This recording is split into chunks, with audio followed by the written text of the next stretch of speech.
Tonight, I'll be reading Lewis Carroll's classic novel, Alice in Wonderland. So get cozy in bed and close your eyes. Chapter 1. Down the Rabbit Hole. Alice was beginning to get very tired of sitting by her sister on the bank and of having nothing to do. Once or twice, she had peeped into the book her sister was reading, but it had no pictures or conversations in it. And what is the use of a book, thought Alice, without pictures or conversations? So she was considering in her own mind, as well as she could, for the hot day made her feel very sleepy, whether the pleasure of making a daisy chain would be worth the trouble of getting up and picking the daisies, when suddenly a white rabbit with pink eyes ran close by her. There was nothing so very remarkable in that, nor did Alice think it so very much out of the way to hear the rabbit say to itself, oh dear, I shall be late." When she thought it over afterwards, it occurred to her that she ought to have wondered at this, but at the time, it all seemed quite natural. But when the rabbit actually took a watch out of its waistcoat pocket and looked at it, and then hurried on, Alice started to her feet, for it flashed across her mind that she had never before seen a rabbit with either a waistcoat pocket or a watch to take out of it. Burning with curiosity, she ran across the field after it, and fortunately was just in time to see it pop down a large rabbit hole under the hedge. In another moment, down went Alice after it, never once considering how in the world she was going to get out again. The rabbit hole went straight on like a tunnel for some way, and then dipped suddenly down. So suddenly that Alice had not a moment to think about stopping before she found herself falling down a very deep well.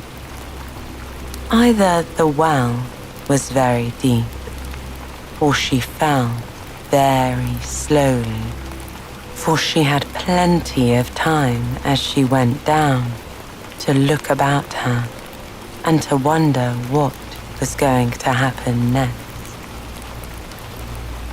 First, she tried to look down and make out what she was coming to, but it was too dark to see anything.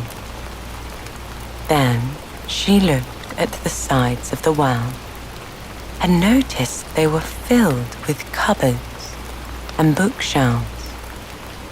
Here and there she saw maps and pictures hung upon pegs. She took down a jar from one of the shelves as she passed. It was labeled orange marmalade, but to her great disappointment, it was empty. She did not want to drop the jar for fear of killing somebody underneath. So she managed to put it into one of the cupboards as she fell past it. Well, thought Alice to herself, after such a fall as this, I shall think nothing of tumbling downstairs How brave they'll all think me at home. Why, I wouldn't say anything about it, even if I fell off the top of a house, which was very likely true. Down, down, down. Would the fall never come to an end? Alice wondered. I wonder how many miles I've fallen by this time, she said aloud.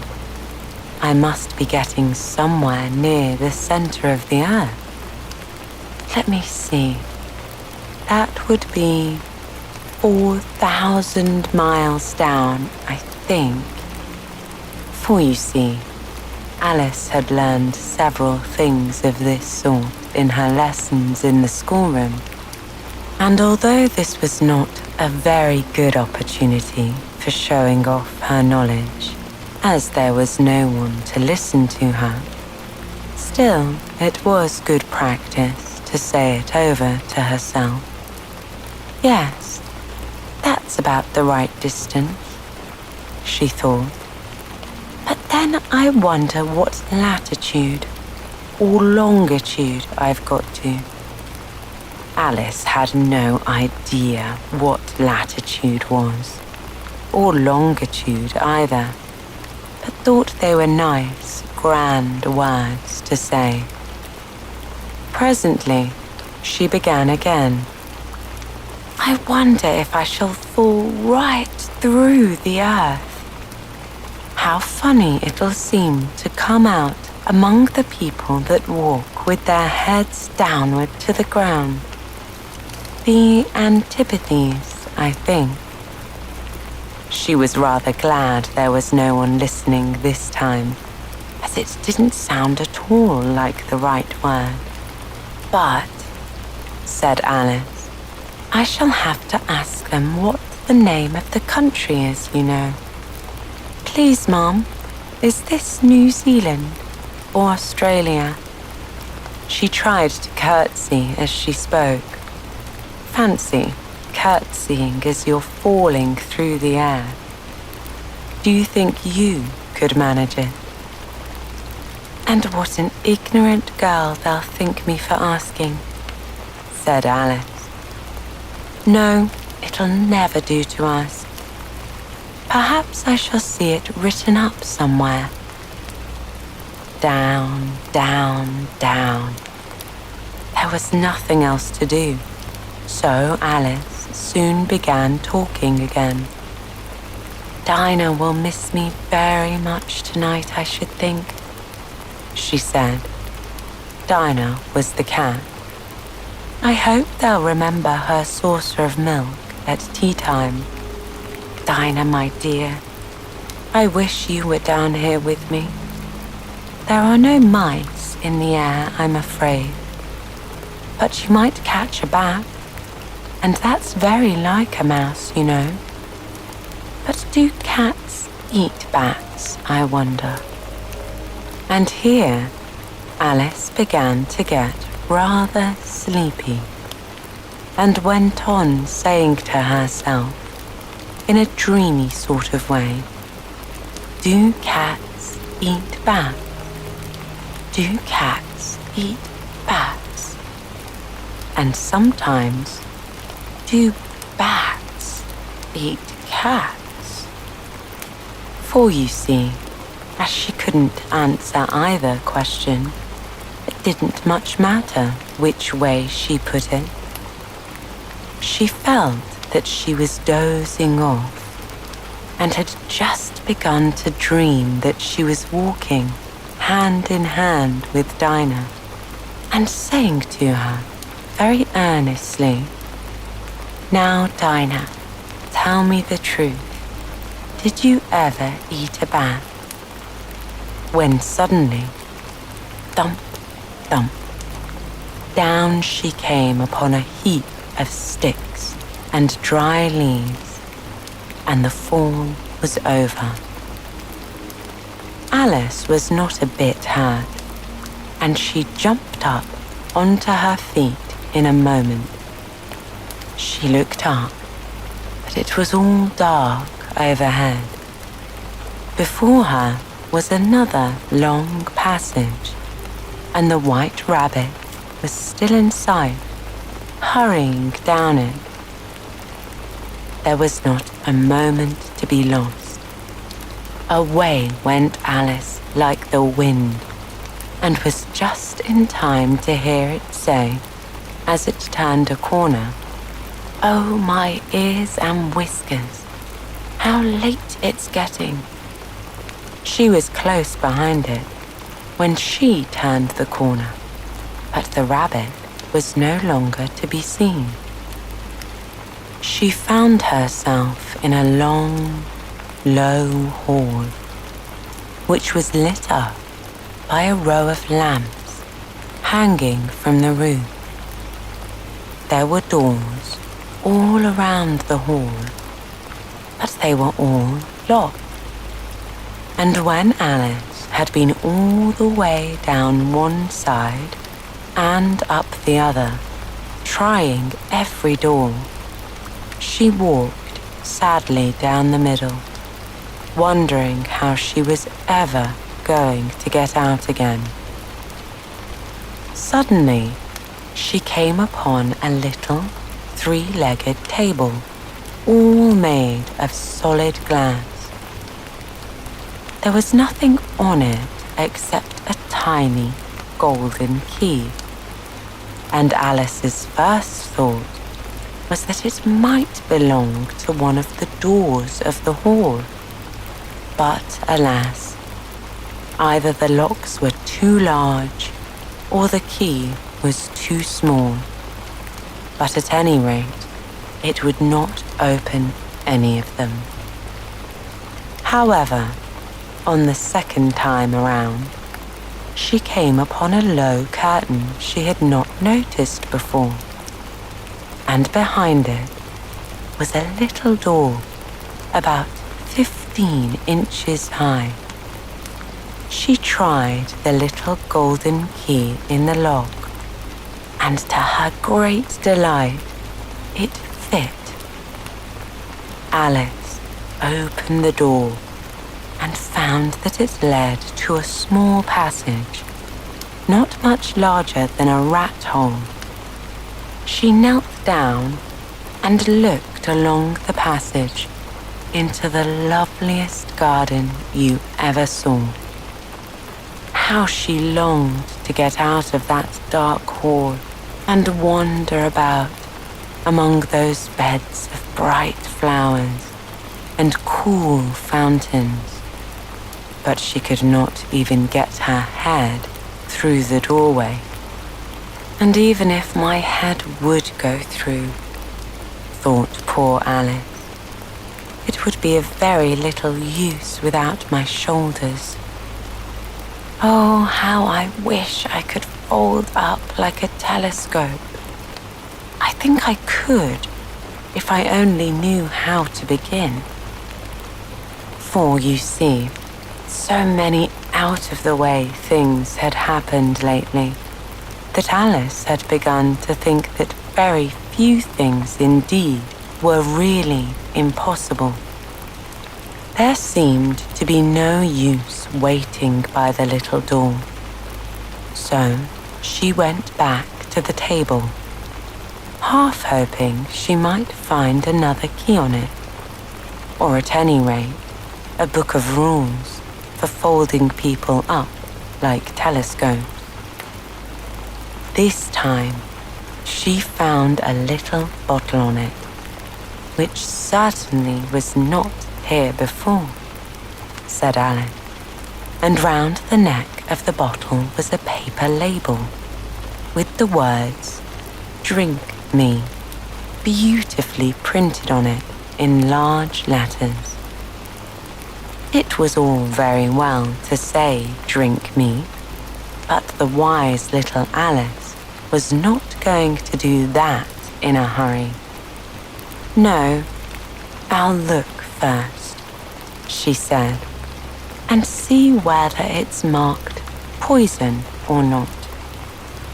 For she had read several nice little stories about children who had gotten burnt and eaten up by wild beasts and other unpleasant things, all because they did not remember the simple rules their friends had taught them, such as that a red-hot poker will burn you if you hold it too long, and that if you cut your finger very deeply with a knife, it usually bleeds. And she had never forgotten that if you drink from a bottle marked poison, it is almost certain to disagree with you sooner or later. However, this bottle was not marked poison, so Alice ventured to taste it. It had, in fact, a sort of mixed flavour of cherry tart, custard, pineapple, roast turkey, toffee, and hot buttered toast. And, finding it very nice, she soon finished it off. "What a curious feeling," said Alice. "I must be folding up like a telescope." And so it was indeed. She was now only 10 inches high, and her face brightened up at the thought that she was now the right size for going through the little door into that lovely garden. First, however, she waited for a few minutes to see if she was going to shrink any further. She felt a little nervous about this. "For it might end, you know," said Alice to herself, "in my going out altogether, like a candle. I wonder what I should be like then." And she tried to fancy what the flame of a candle is like after the candle is blown out, for she could not remember ever having seen such a thing. After a while, finding that nothing more happened, she decided on going into the garden at once. But alas for poor Alice. When she got to the door, she found she had forgotten the little golden key, and when she went back to the table for it, she found she could not possibly reach it. She could see it quite plainly through the glass, and tried her best to climb up one of the legs of the table, but it was too slippery. When she had tired herself out with trying, the poor little thing sat down and cried. "Come, there's no use in crying like that," said Alice to herself rather sharply. "I advise you to leave off this minute." She generally gave herself very good advice, though she very seldom followed it. And sometimes she scolded herself so severely as to bring tears into her eyes. Once, she remembered scolding herself for having cheated in a game of croquet she was playing against herself. For this curious child was very fond of pretending to be two people. "But it is no use now," thought Alice, "to pretend to be two people.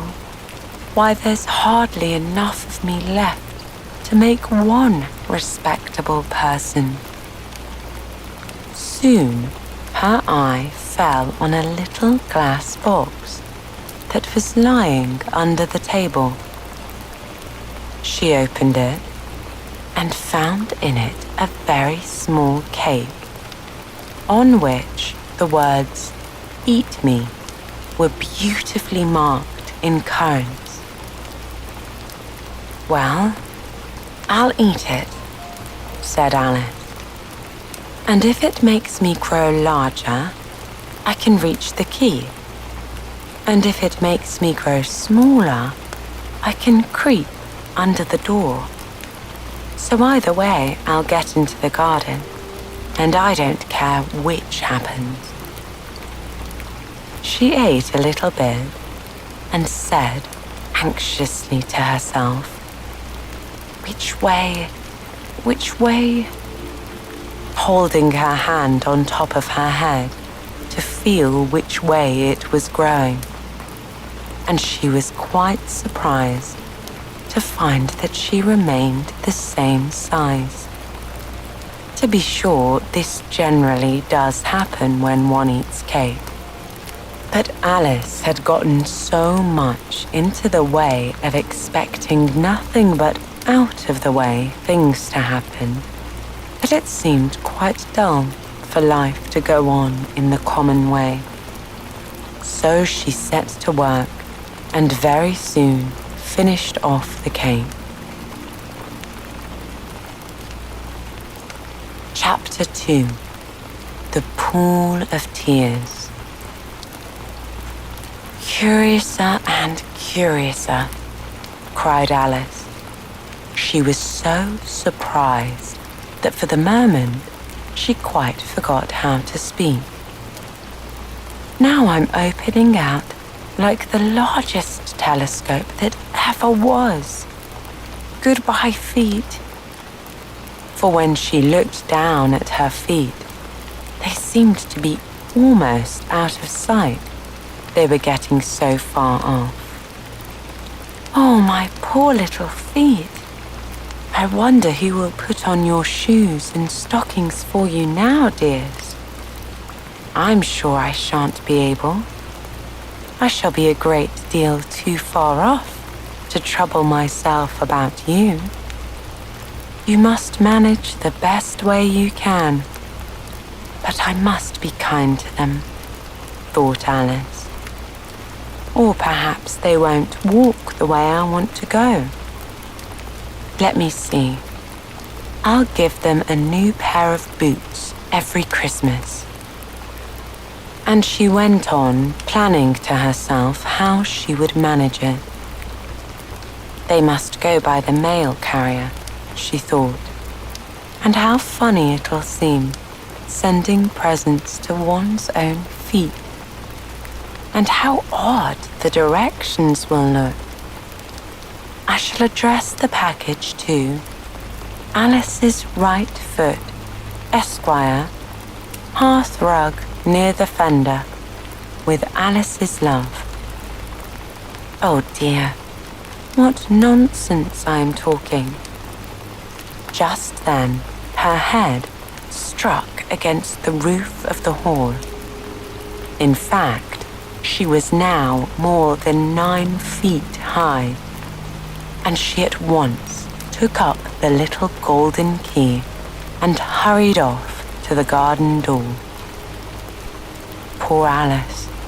It was as much as she could do, lying down on one side to look through into the garden with one eye. But to get through was more hopeless than ever. She sat down and began to cry again. "You ought to be ashamed of yourself," said Alice. "A great girl like you to go on crying in this way. Stop this moment, I tell you."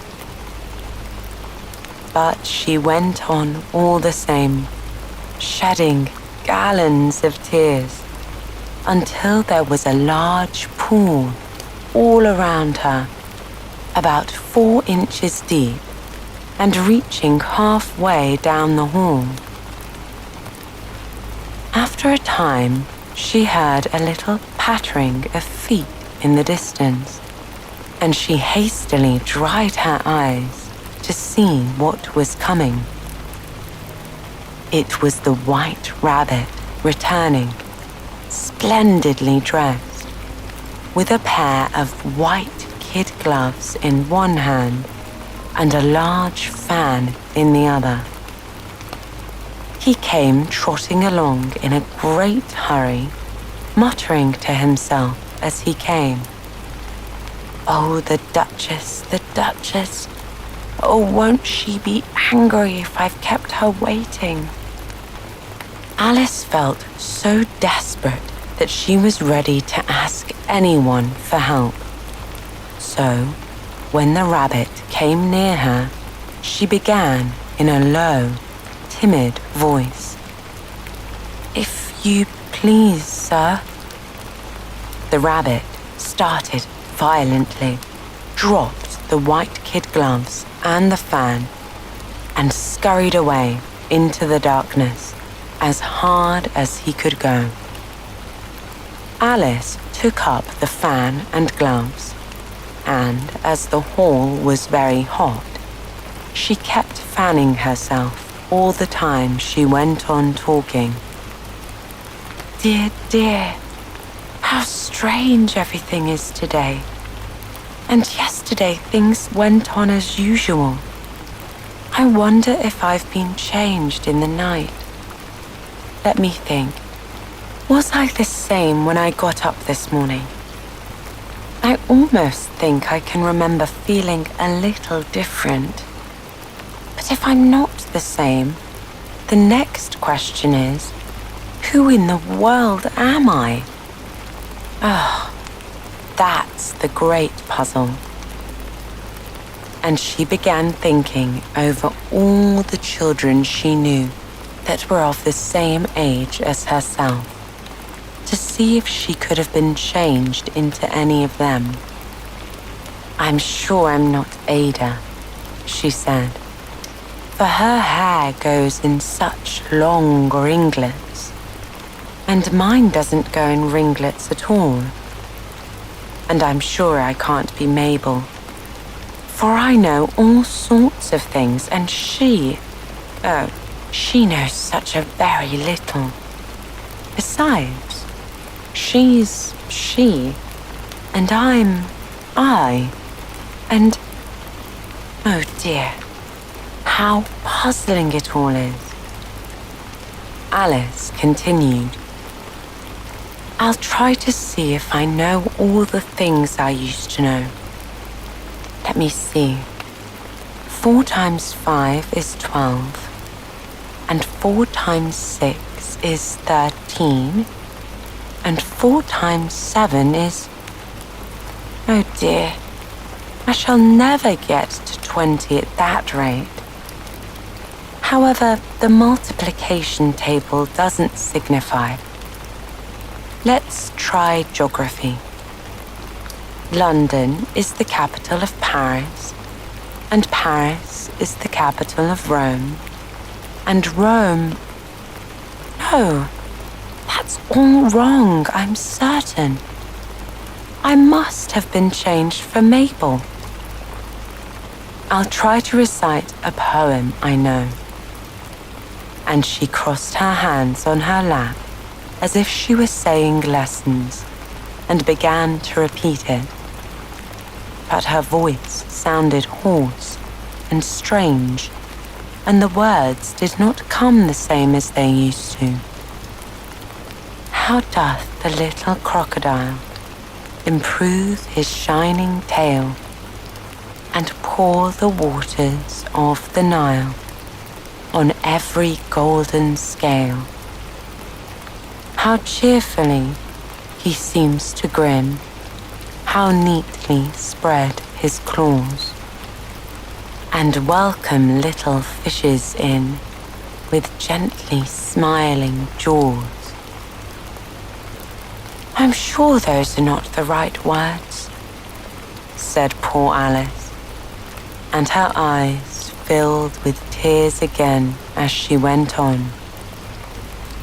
"I must be Mabel after all, and I shall have to go and live in that poky little house, and have next to no toys to play with, and oh, ever so many lessons to learn. No, I've made up my mind about it. If I'm Mabel, I'll stay down here.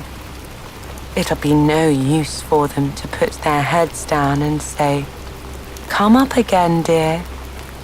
I shall only look up and say, "Who am I then? Tell me that first. And then, if I like being that person, I'll come up. If not, I'll stay down here till I'm somebody else." "But oh dear," cried Alice, with a sudden burst of tears. "I do wish they would put their heads down. I'm so very tired of being all alone here." As she said this, she looked down at her hands and was surprised to see that she had put on one of the rabbit's little white kid gloves while she was talking. "How can I have done that?" she thought. "I must be growing small again." She got up and went to the table to measure herself by it, and found that, as nearly as she could guess, she was now about 2 feet high and was going on shrinking rapidly. She soon found out that the cause of this was the fan she was holding, and she dropped it hastily, just in time to avoid shrinking away altogether. "That was a narrow escape," said Alice, a good deal frightened at the sudden change, but very glad to find herself still in existence. "And now for the garden." And she ran with all speed back to the little door. But alas, the little door was shut again, and the little golden key was lying on the glass table as before. "And things are worse than ever," thought the poor child. "For I never was so small as this before, never. And I declare it is too bad, that it is." As she said these words, her foot slipped, and in another moment, splash, she was up to her chin in salt water. Her first idea was that she had somehow fallen into the sea. "And in that case, I can go back by railway," she said to herself. Alice had been to the seaside once in her life, and had come to the general conclusion that wherever you go on the English coast, you find a number of bathing machines in the sea, some children digging in the sand with wooden spades, then a row of lodging houses, and behind them a railway station. However, she soon made out that she was in the pool of tears which she had wept when she was 9 feet high.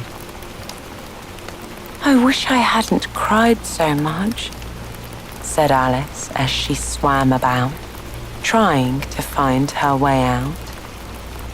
"I shall be punished for it now, I suppose, by being drowned in my own tears. That will be a strange thing, to be sure. However, everything is strange today." Just then, she heard something splashing about in the pool a little way off, and she swam nearer to make out what it was. At first, she thought it must be a walrus or a hippopotamus. But then she remembered how small she was now, and she soon made out that it was only a mouse that had slipped in like herself. Would it be of any use now, thought Alice, to speak to this mouse? Everything is so out of the way down here that I should think, very likely, it can talk. At any rate, there's no harm in trying. So she began. Oh, Mouse, do you know the way out of this pool? I am very tired of swimming about here. Oh, Mouse. Alice thought this must be the right way of speaking to a mouse. She had never done such a thing before, but she remembered having seen this phrase in her brother's Latin grammar book. A mouse, of a mouse, to a mouse, oh mouse. The mouse looked at her rather inquisitively and seemed to wink with one of its little eyes, but it said nothing. Perhaps it doesn't understand English, thought Alice. I dare say it's a French mouse, come over with William the Conqueror. For with all her knowledge of history, Alice had no very clear notion how long ago anything had happened. So she began again, this time in French. Where is my cat? She said, which was her first sentence in her French lesson book. The mouse gave a sudden leap out of the water and seemed to quiver all over with fright. Oh, I beg your pardon, cried Alice hastily, afraid that she had hurt the poor animal's feelings. I quite forgot you didn't like cats. Not like cats, cried the mouse in a shrill, passionate voice.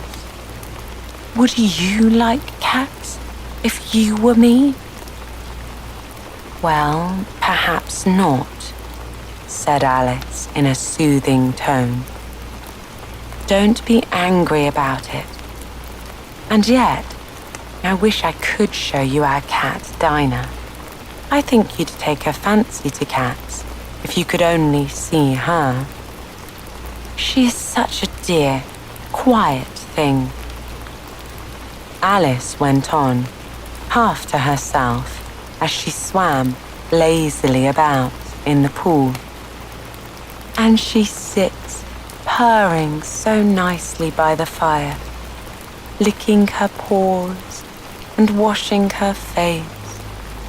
And she is such a nice, soft thing. And she's such a capital one for catching mice. Oh, I beg your pardon, cried Alice again. For this time, the mouse was bristling all over, and she felt certain it must be really offended. We won't talk about her any more if you'd rather not. We indeed, cried the mouse, who was trembling down to the end of his tail. As if I would talk on such a subject. Our family has always hated cats. Nasty, low, vulgar things. Don't let me hear the name again.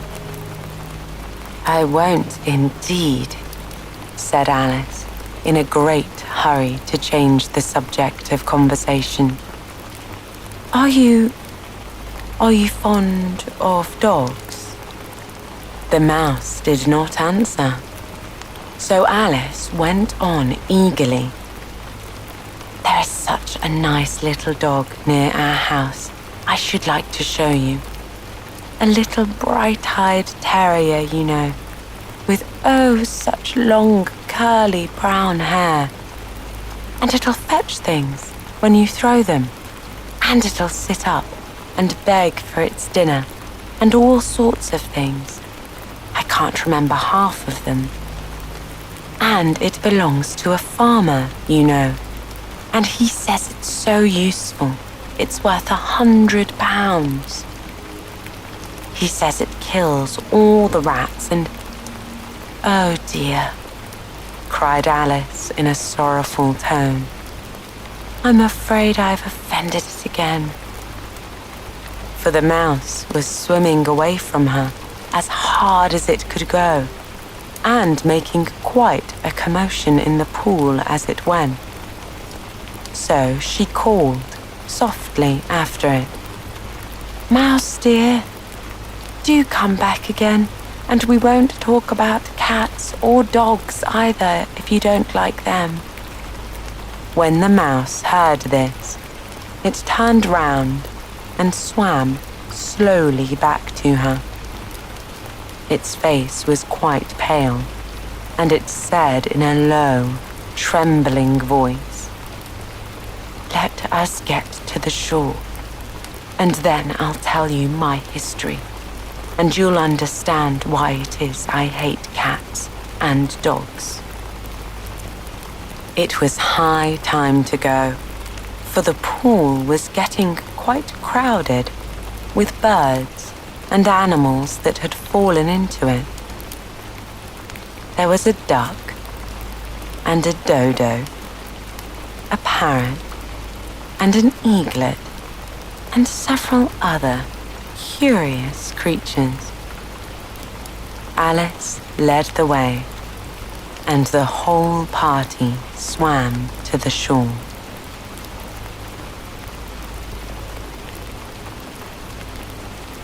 Chapter 3. A Caucus Race and a Long Tail. They were indeed a strange-looking party that assembled on the bank. The birds with draggled feathers, the animals with their fur clinging close to them, and all dripping wet, cross and uncomfortable.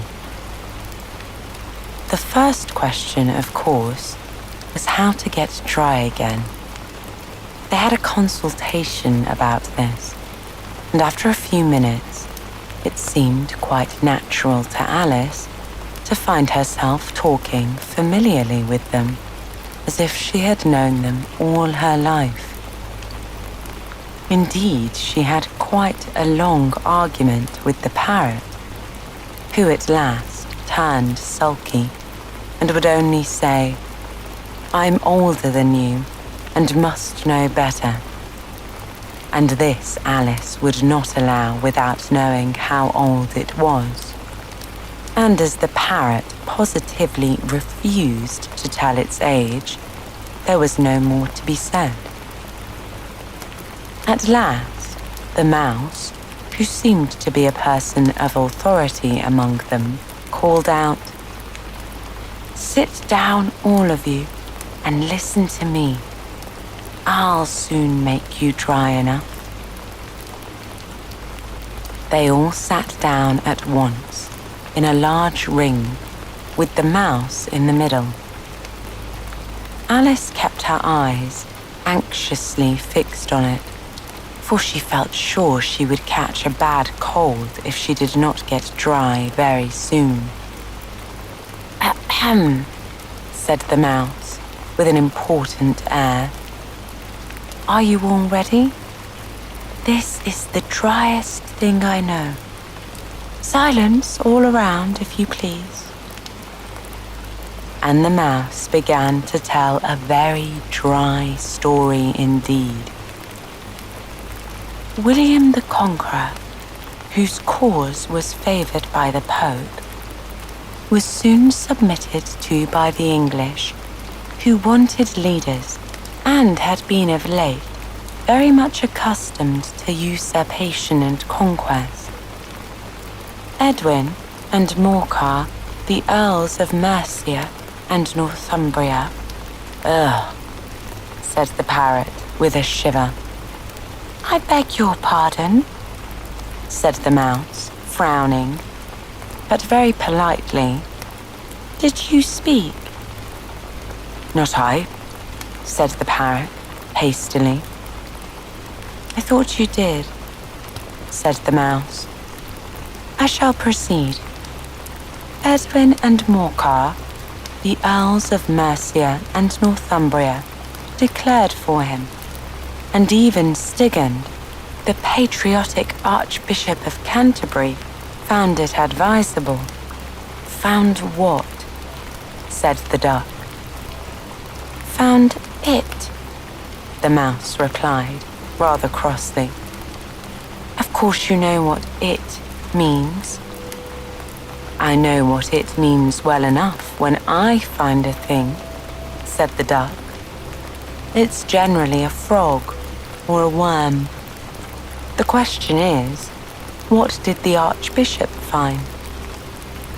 The mouse did not notice this question, but hurriedly went on. Found it advisable to go with Edgar Atheling to meet William and offer him the crown. William's conduct at first was moderate, but the insolence of his Normans. How are you getting on now, my dear? The mouse continued, turning to Alice as it spoke. As wet as ever, said Alice in a melancholy tone. It doesn't seem to dry me at all.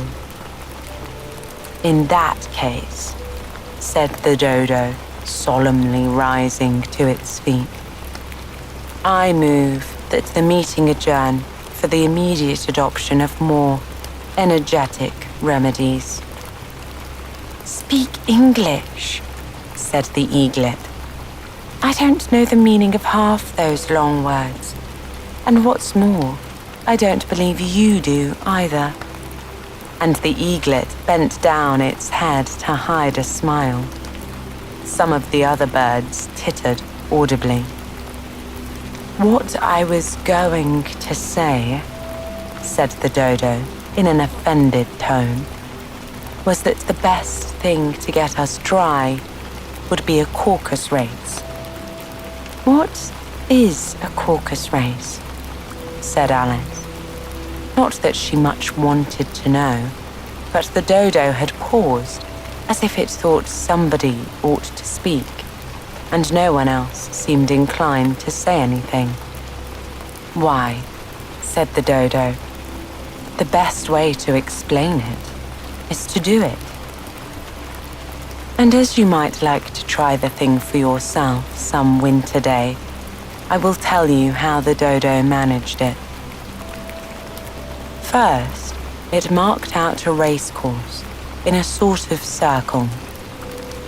The exact shape doesn't matter, the dodo said. And then, all the party were placed along the course, here and there. There was no 1, 2, 3 and away, but they began running when they liked, and left off when they liked, so that it was not easy to know when the race was over. However, when they had been running half an hour or so, and were quite dry again, the dodo suddenly called out, "The race is over!" And they all crowded round it, panting and asking, "But who has won?" This question the dodo could not answer without a great deal of thought. It sat for a long time with one finger pressed upon its forehead, the position in which you usually see Shakespeare in the pictures of him, while the rest waited in silence. At last, the dodo said, "Everybody has won, and all must have prizes. But who is to give the prizes?" asked quite a chorus of voices. "Why, she, of course," said the dodo, pointing to Alice with one finger. And the whole party at once crowded round her, calling out in a confused way, "Prizes! Prizes!" Alice had no idea what to do, and in despair she put her hand in her pocket and pulled out a box of comfits. Luckily, the salt water had not gotten into it, and she handed them round as prizes. There was exactly one apiece all round. "But she must have a prize herself, you know," said the mouse. "Of course," the dodo replied very gravely. "What else have you got in your pocket?" he went on, turning to Alice. "Only a thimble," said Alice sadly. "Hand it over here," said the dodo.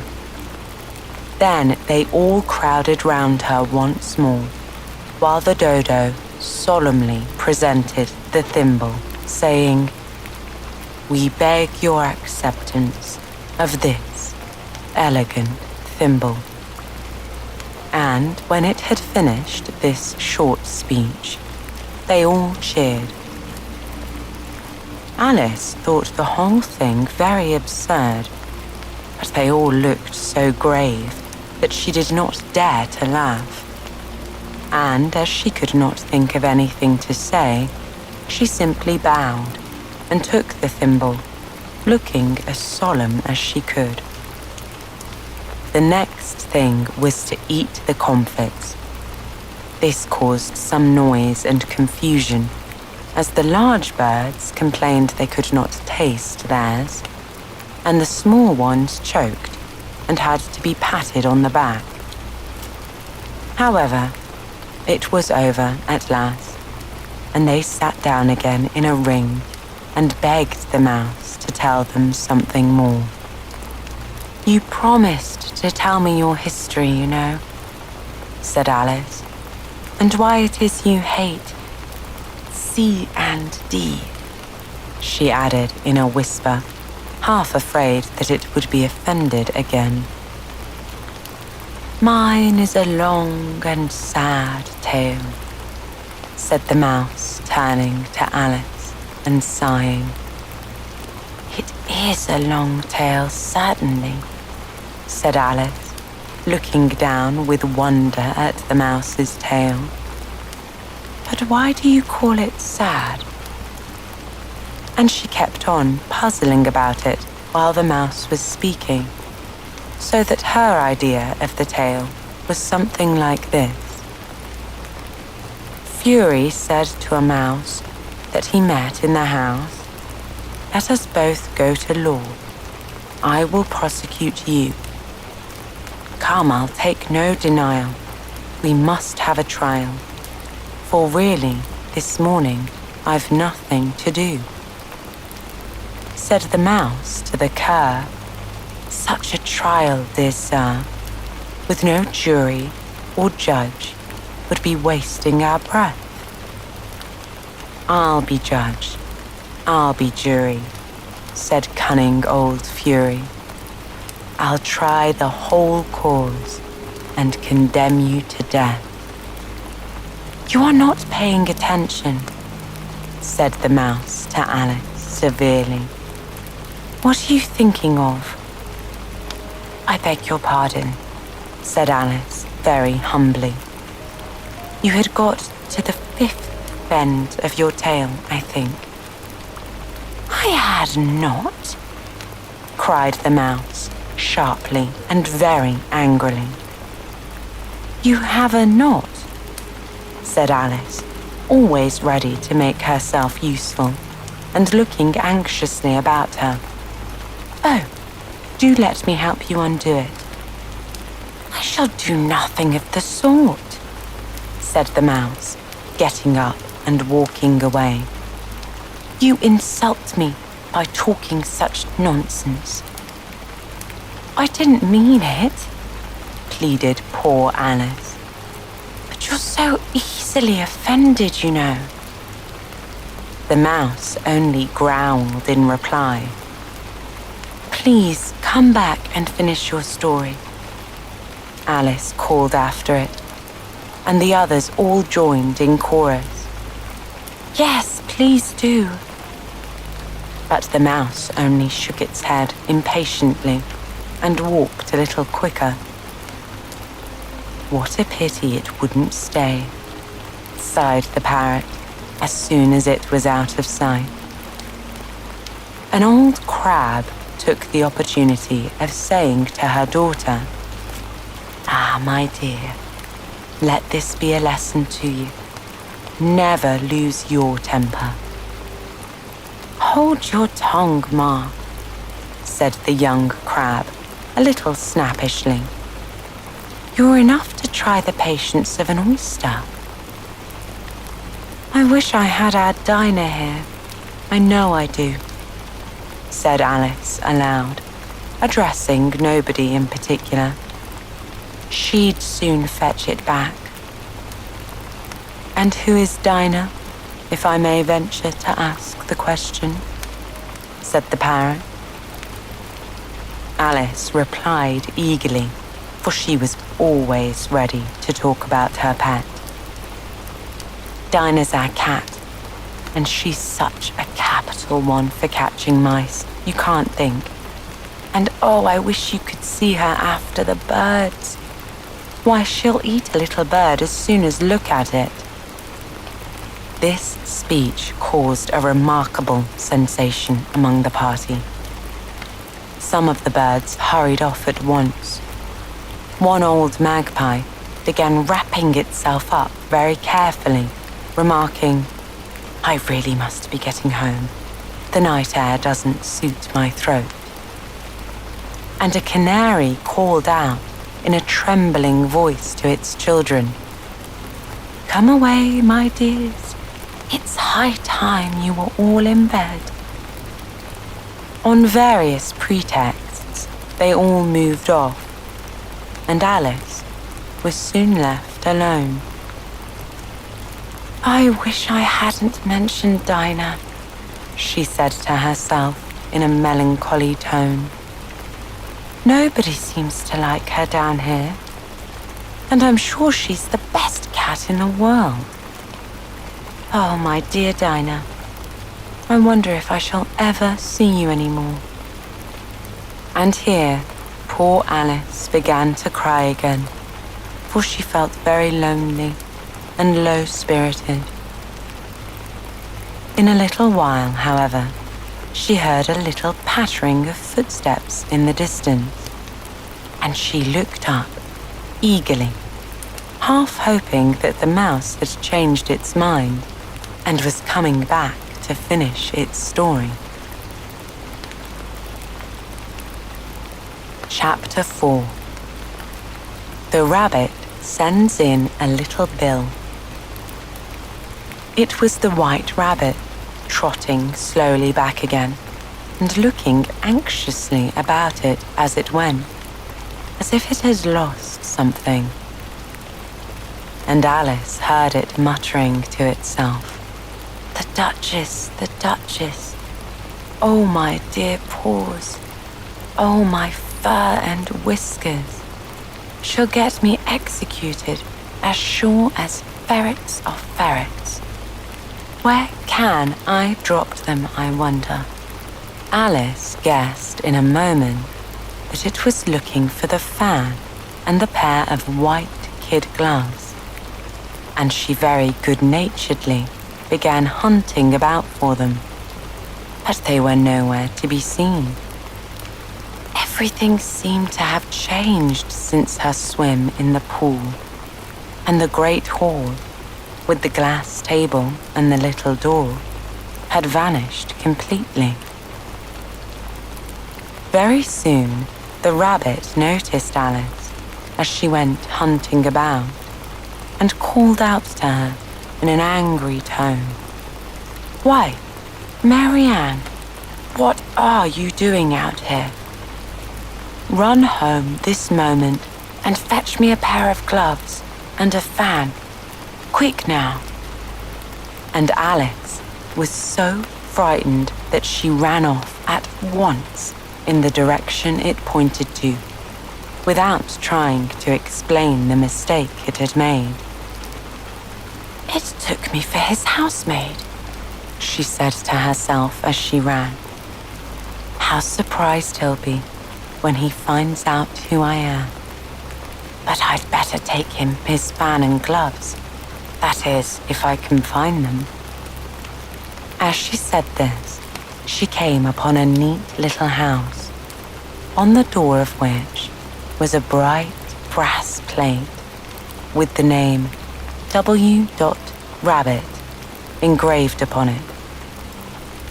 She went in without knocking and hurried upstairs, in great fear lest she should meet the real Marianne and be turned out of the house before she had found the fan and gloves. How strange it seems, Alice said to herself, to be going on errands for a rabbit. I suppose Dinah will be sending me on errands next. And she began fancying the sort of thing that would happen. Miss Alice, come here directly and get ready for your walk. Coming in a minute, nurse, but I've got to see that the mouse doesn't get out. Only I don't think, Alice went on, that they'd let Dinah stay in the house if it began ordering people about like that. By this time, she had found her way into a tidy little room with a table in the window, and on it, as she had hoped, a fan and 2 or 3 pairs of tiny white kid gloves. She took up the fan and a pair of the gloves and was just going to leave the room when her eye fell upon a little bottle that stood near the looking glass. There was no label this time with the words "Drink me," but nevertheless, she uncorked it and put it to her lips. I know something interesting is sure to happen whenever I eat or drink anything, she said to herself. So I'll just see what this bottle does. I do hope it will help me grow large again, for really I'm quite tired of being such a tiny little thing. It did so indeed, and much sooner than she had expected. Before she had drunk half the bottle, she found her head pressing against the ceiling and had to stoop to save her neck from being broken. She hastily put down the bottle, saying to herself, "That's quite enough. I hope I shan't grow any more. As it is, I can't get out at the door. I do wish I hadn't drank quite so much." Alas, it was too late to wish that. She went on, growing and growing, and very soon had to kneel down on the floor. In another minute, there was not even room for this. She tried the effect of lying down, with one elbow against the door and the other arm curled round her head. Still, she went on growing.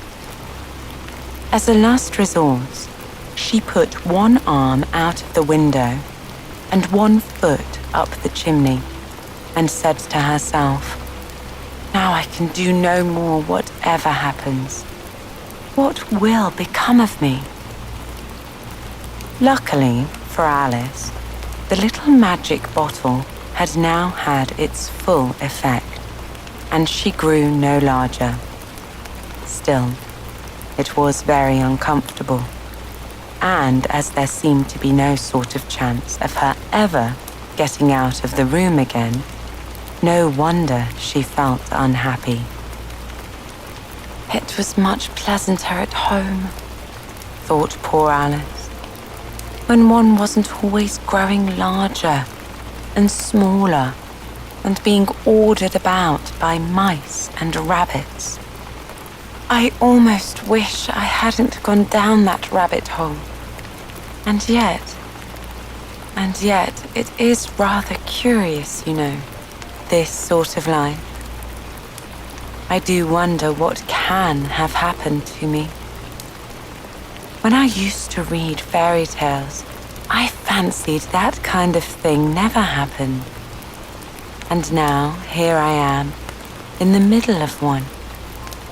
There ought to be a book written about me. That there ought. And when I grow up, I'll write one.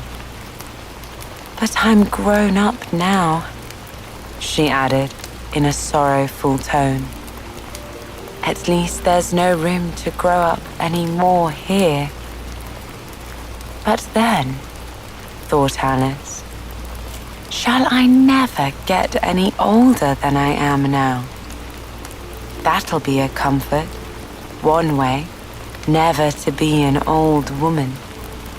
But then, always to have lessons to learn. Oh, I shouldn't like that. Oh, you foolish Alice, she answered herself. How can you learn lessons in here? Why, there's hardly room for you, and no room at all for any lesson books. And so she went on, taking first one side and then the other, and making quite a conversation of it altogether.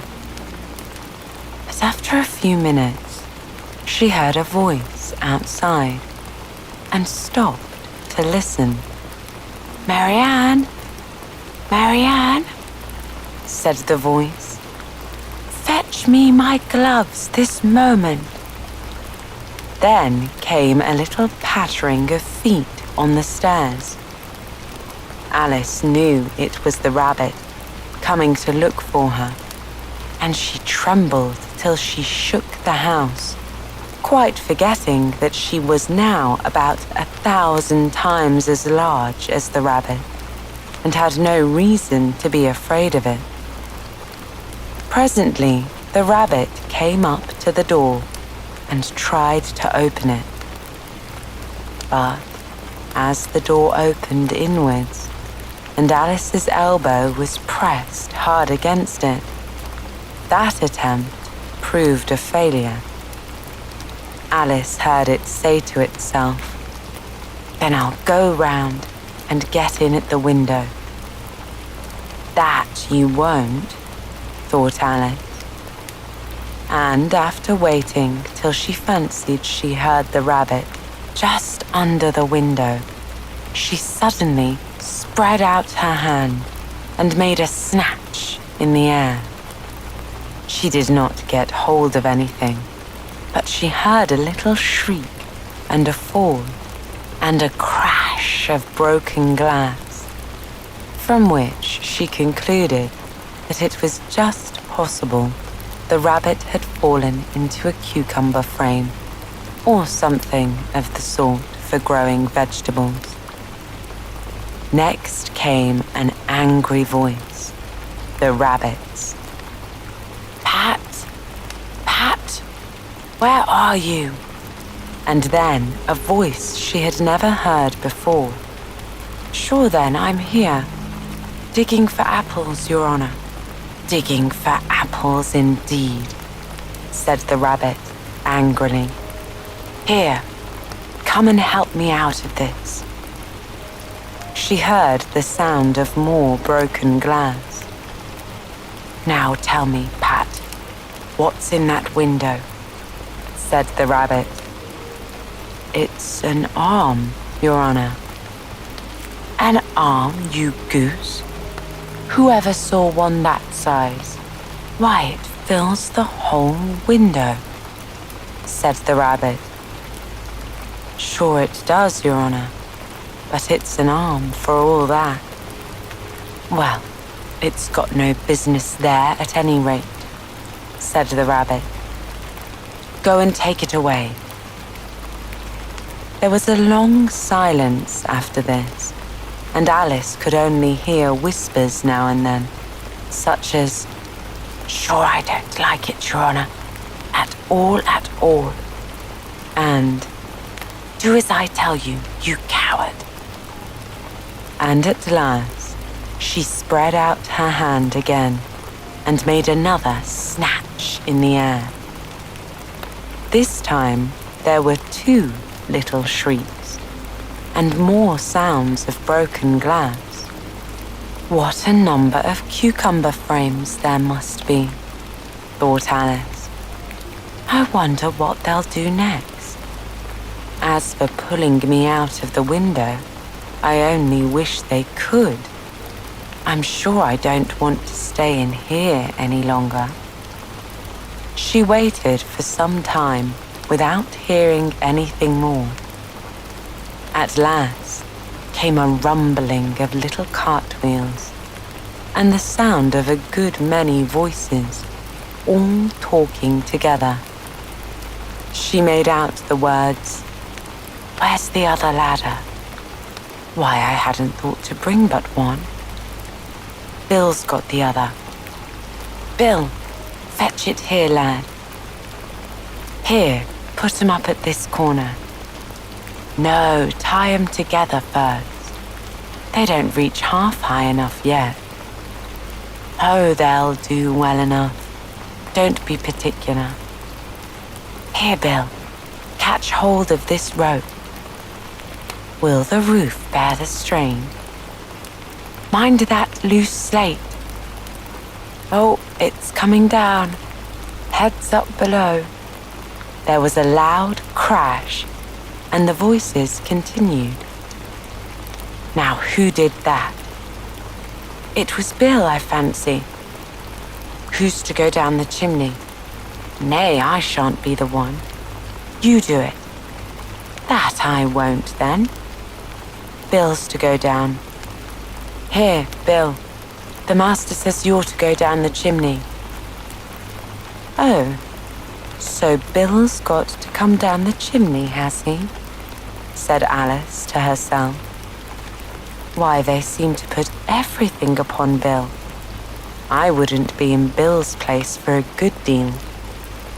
This fireplace is narrow, to be sure, but I think I can kick a little."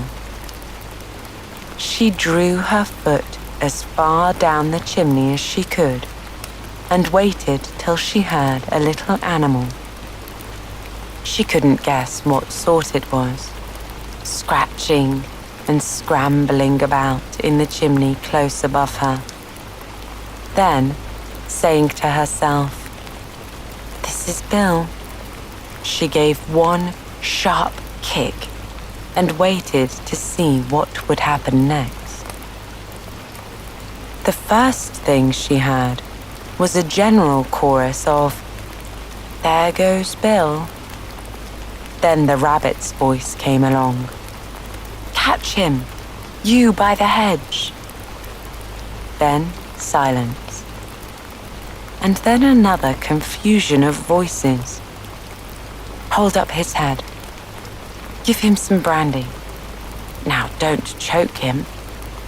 How was it, old fellow? What happened to you? Tell us all about it." Last came a little, feeble, squeaking voice. "That's Bill," thought Alice. It said, "Well, I hardly know. Oh, no more, thank you.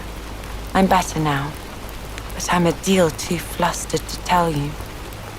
All I know is something comes at me like a jack-in-the-box, and up I go like a skyrocket."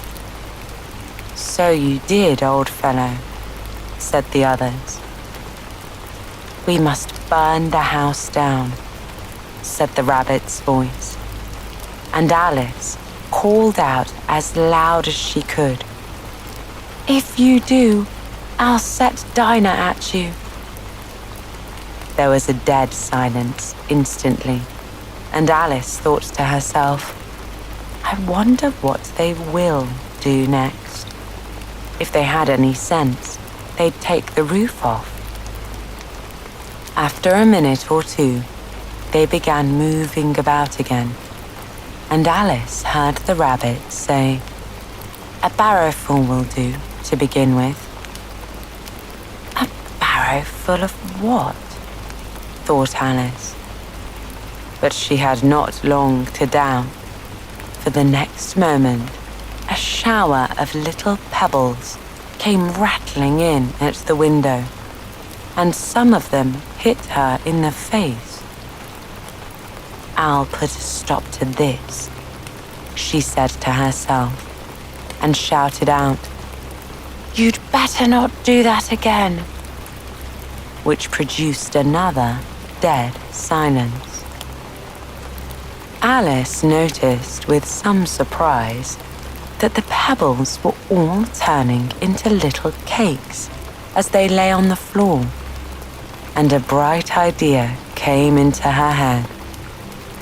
"If I eat one of these cakes," she thought, "it's sure to make some change in my size.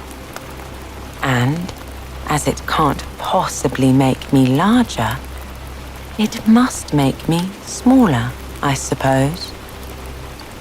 So she swallowed one of the cakes and was delighted to find that she began shrinking directly. As soon as she was small enough to get through the door, she ran out of the house and found quite a crowd of little animals and birds waiting outside. The poor little lizard, Bill, was in the middle, being held up by 2 guinea pigs who were giving it something out of a bottle. They all made a rush at Alice the moment she appeared, but she ran off as hard as she could, and she soon found herself safe in a thick wood. "The first thing I've got to do," said Alice to herself as she wandered about in the wood, "is to grow to my right size again. And the second thing is to find my way into that lovely garden. I think that will be the best plan." It sounded an excellent plan, no doubt, and very neatly and simply arranged. The only difficulty was that she had not the smallest idea how to set about it. And while she was peering about anxiously among the trees, a little sharp bark just over her head made her look up in a great hurry. An enormous puppy was looking down at her with large, round eyes, and feebly stretching out one paw, trying to touch her. "Poor little thing," said Alice in a coaxing tone, and she tried hard to whistle to it. But she was terribly frightened all the while at the thought it might be hungry, in which case it would very likely eat her up in spite of all her coaxing. Hardly knowing what she did, she picked up a little bit of stick and held it out to the puppy, whereupon the puppy jumped into the air off all its feet at once with a yelp of delight and rushed at the stick. Then Alice dodged behind a great thistle to keep herself from being run over. The moment she appeared on the other side, the puppy made another rush at the stick and tumbled head over heels in its hurry to get hold of it. Then Alice, thinking it was very like having a game of play with a cart horse and expecting every moment to be trampled under its feet, ran round the thistle again. Then the puppy began a series of short charges at the stick, running a very little way forwards each time and a long way back, and barking hoarsely all the while, till at last it sat down a good way off, panting, with its tongue hanging out of its mouth and its great eyes half shut. This seemed to Alice a good opportunity for making her escape. So she set off at once and ran till she was quite tired and out of breath, and till the puppy's bark sounded quite faint in the distance. "And yet, what a dear little puppy it was," said Alice as she leaned against a buttercup to rest herself and fanned herself with one of the leaves. "I should have liked teaching it tricks very much if I'd only been the right size to do it. Oh dear, I'd nearly forgotten that I've got to grow up again. Let me see. How is it to be managed? I suppose I ought to eat or drink something or other. But the question is, what? The great question certainly was what. Alice looked all round her at the flowers and the blades of grass. She did not see anything that looked the right thing to eat or drink under the circumstances. There was a large mushroom growing near her, about the same height as herself, and when she had a look under it, and on both sides of it, and behind it, it occurred to her that she might as well look and see what was on top of it. She stretched herself up on tiptoe and peeped over the edge of the mushroom. Her eyes immediately met those of a large blue caterpillar that was sitting on the top with its arms folded, quietly smoking a long hookah and taking not the smallest notice of her or of anything else. Chapter 5. Advice from a Caterpillar. The caterpillar and Alice looked at each other for some time in silence. At last, the caterpillar took the hookah out of its mouth and addressed her in a languid, sleepy voice. "Who are you?" said the caterpillar. This was not an encouraging opening for a conversation. Alice replied rather shyly, I hardly know, sir, just at present. At least, I know who I was when I got up this morning, but I think I must have been changed several times since then."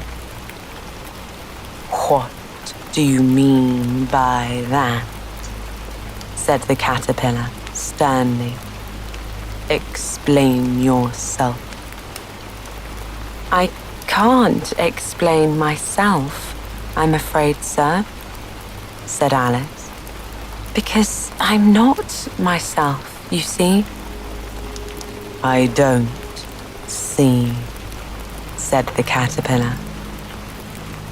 "I'm afraid I can't put it more clearly," Alice replied, very politely, "for I can't understand it myself to begin with, and being so many different sizes in a day is very confusing." "It isn't," said the caterpillar. "Well, perhaps you haven't found it so yet," said Alice. "But when you have to turn into a chrysalis, you will someday, you know, and then after that, into a butterfly. I should think you'll feel it a little strange, won't you?" "Not a bit," said the caterpillar. "Well, perhaps your feelings may be different," said Alice. "All I know is it would feel very strange to me." "You," said the caterpillar contemptuously. "Who are you?" Which brought them back again to the beginning of the conversation. Alice felt a little irritated at the caterpillars making such very short remarks, and she drew herself up and said very gravely, "I think you ought to tell me who you are first." "Why?" said the caterpillar. Here was another puzzling question, and as Alice could not think of any good reason, and as the caterpillar seemed to be in a very unpleasant state of mind, she turned away. "Come back," the caterpillar called after her. "I've something important to say." This sounded promising, certainly. Alice turned and came back again. "Keep your temper," said the caterpillar. "Is that all?" said Alice, swallowing down her anger as well she could. "No," said the caterpillar. Alice thought she might as well wait, as she had nothing else to do, and perhaps, after all, it might tell her something worth hearing. For some minutes, it puffed away without speaking, but at last, it unfolded its arms, took the hooker out of its mouth again, and said, "So, you think you're changed, do you?" "I'm afraid I am, sir," said Alice. "I can't remember things as I used to, and I don't keep the same size for 10 minutes altogether." "Can't remember what things?" said the caterpillar. "Well, I've tried to say the poem, 'How doth the little busy bee?' but it all came out differently," Alice replied in a very melancholy voice. "Repeat the poem. You are old, Father William," said the caterpillar. Alice folded her hands and began. "You are old, Father William," the young man said, "and your hair has become very white. And yet you incessantly stand on your head. Do you think at your age it is right?" "In my youth," Father William replied to his son, "I feared it might injure the brain. But now that I'm perfectly sure I have none, why, I do it again and again." "You are old," said the youth, "as I mentioned before, and have grown most uncommonly fat. Yet you turn a back somersault in at the door. Pray, what is the reason of that?" "In my youth," said the sage, as he shook his grey locks, "I kept all my limbs very supple. By use of this ointment, 1 shilling the box. Allow me to sell you a couple." "You are old," said the youth, "and your jaws are too weak for anything tougher than suet. Yet you finished the goose with the bones and the beak. Pray, how did you manage to do it?"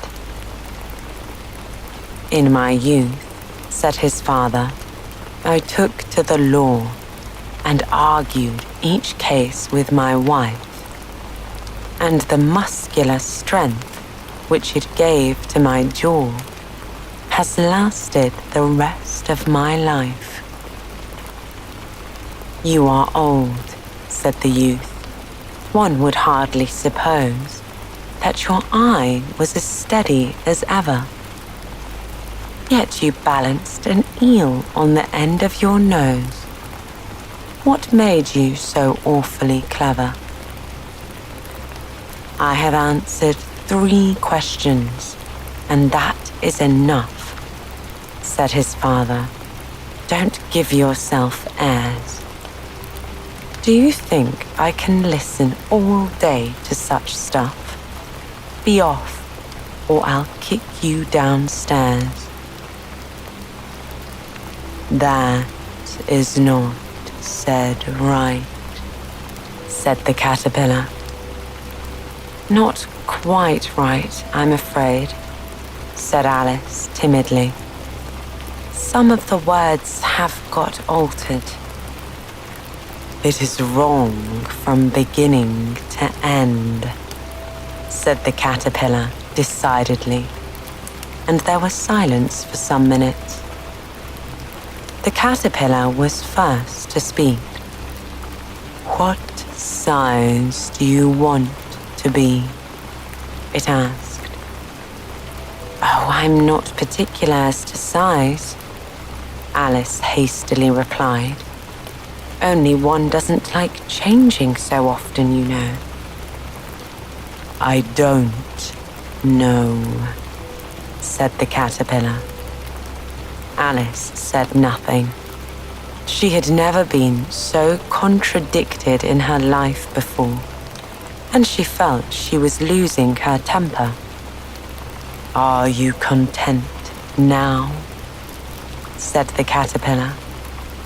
Well, I should like to be a little larger, sir, if you wouldn't mind, said Alice. 3 inches is such a wretched height to be.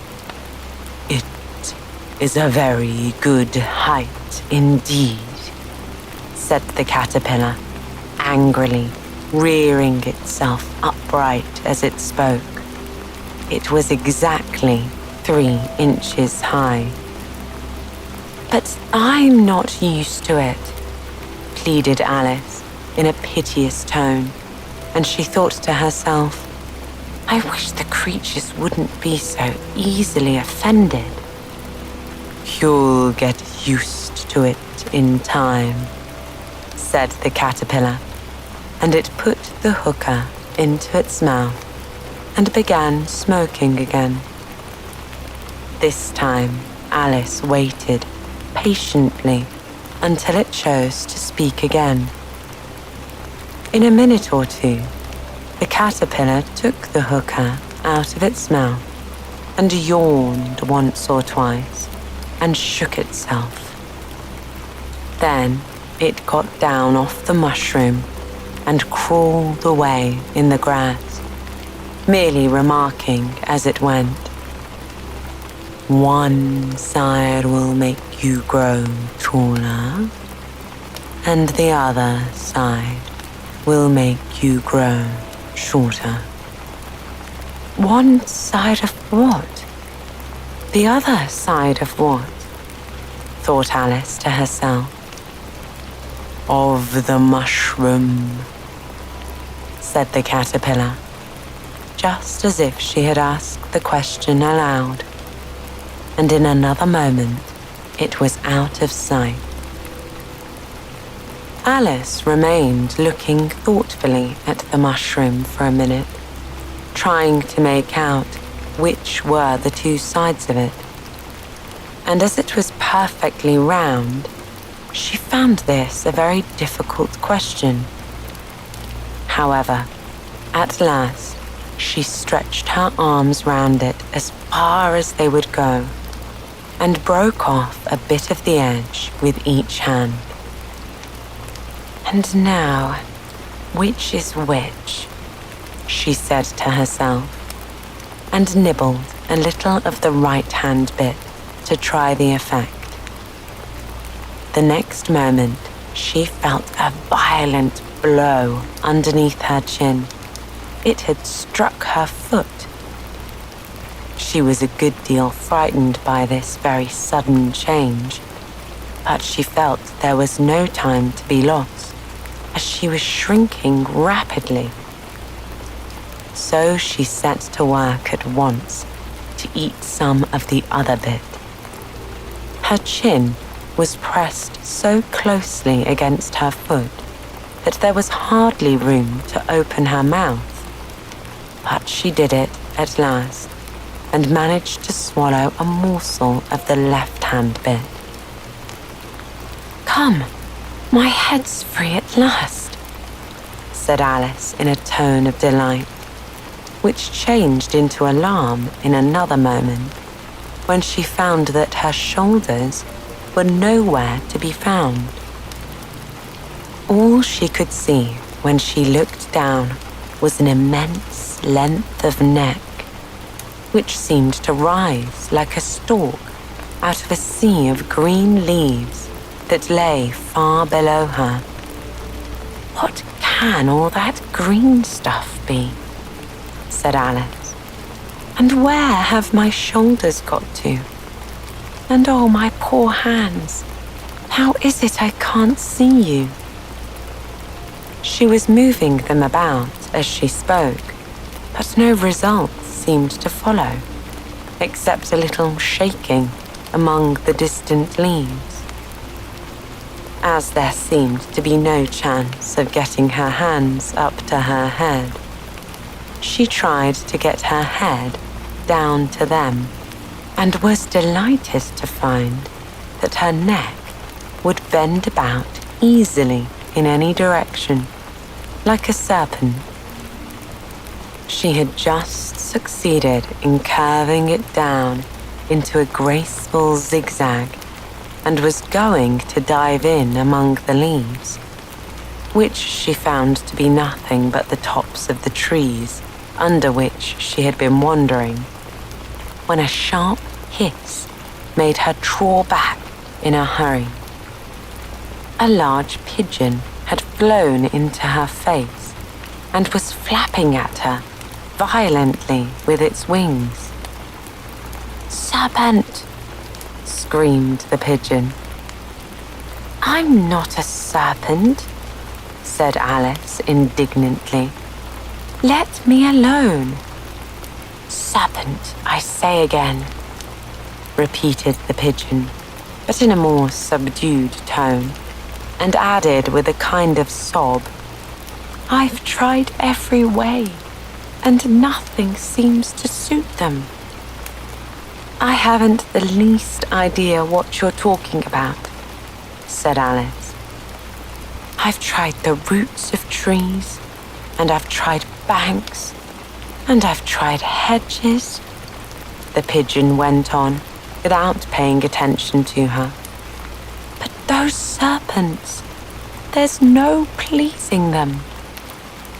Alice was more and more puzzled, but she thought there was no use in saying anything more until the pigeon had finished. "As if it wasn't trouble enough hatching the eggs," said the pigeon. "But I must be on the lookout for serpents night and day.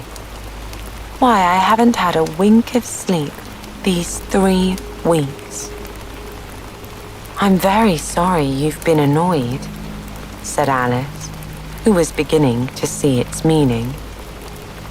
"And just as I'd taken the highest tree in the wood," continued the pigeon, raising its voice to a shriek, "and just as I was thinking I should be free of them at last, they come wriggling down from the sky. Ah, serpent!" "But I'm not a serpent, I tell you," said Alice. I'm a...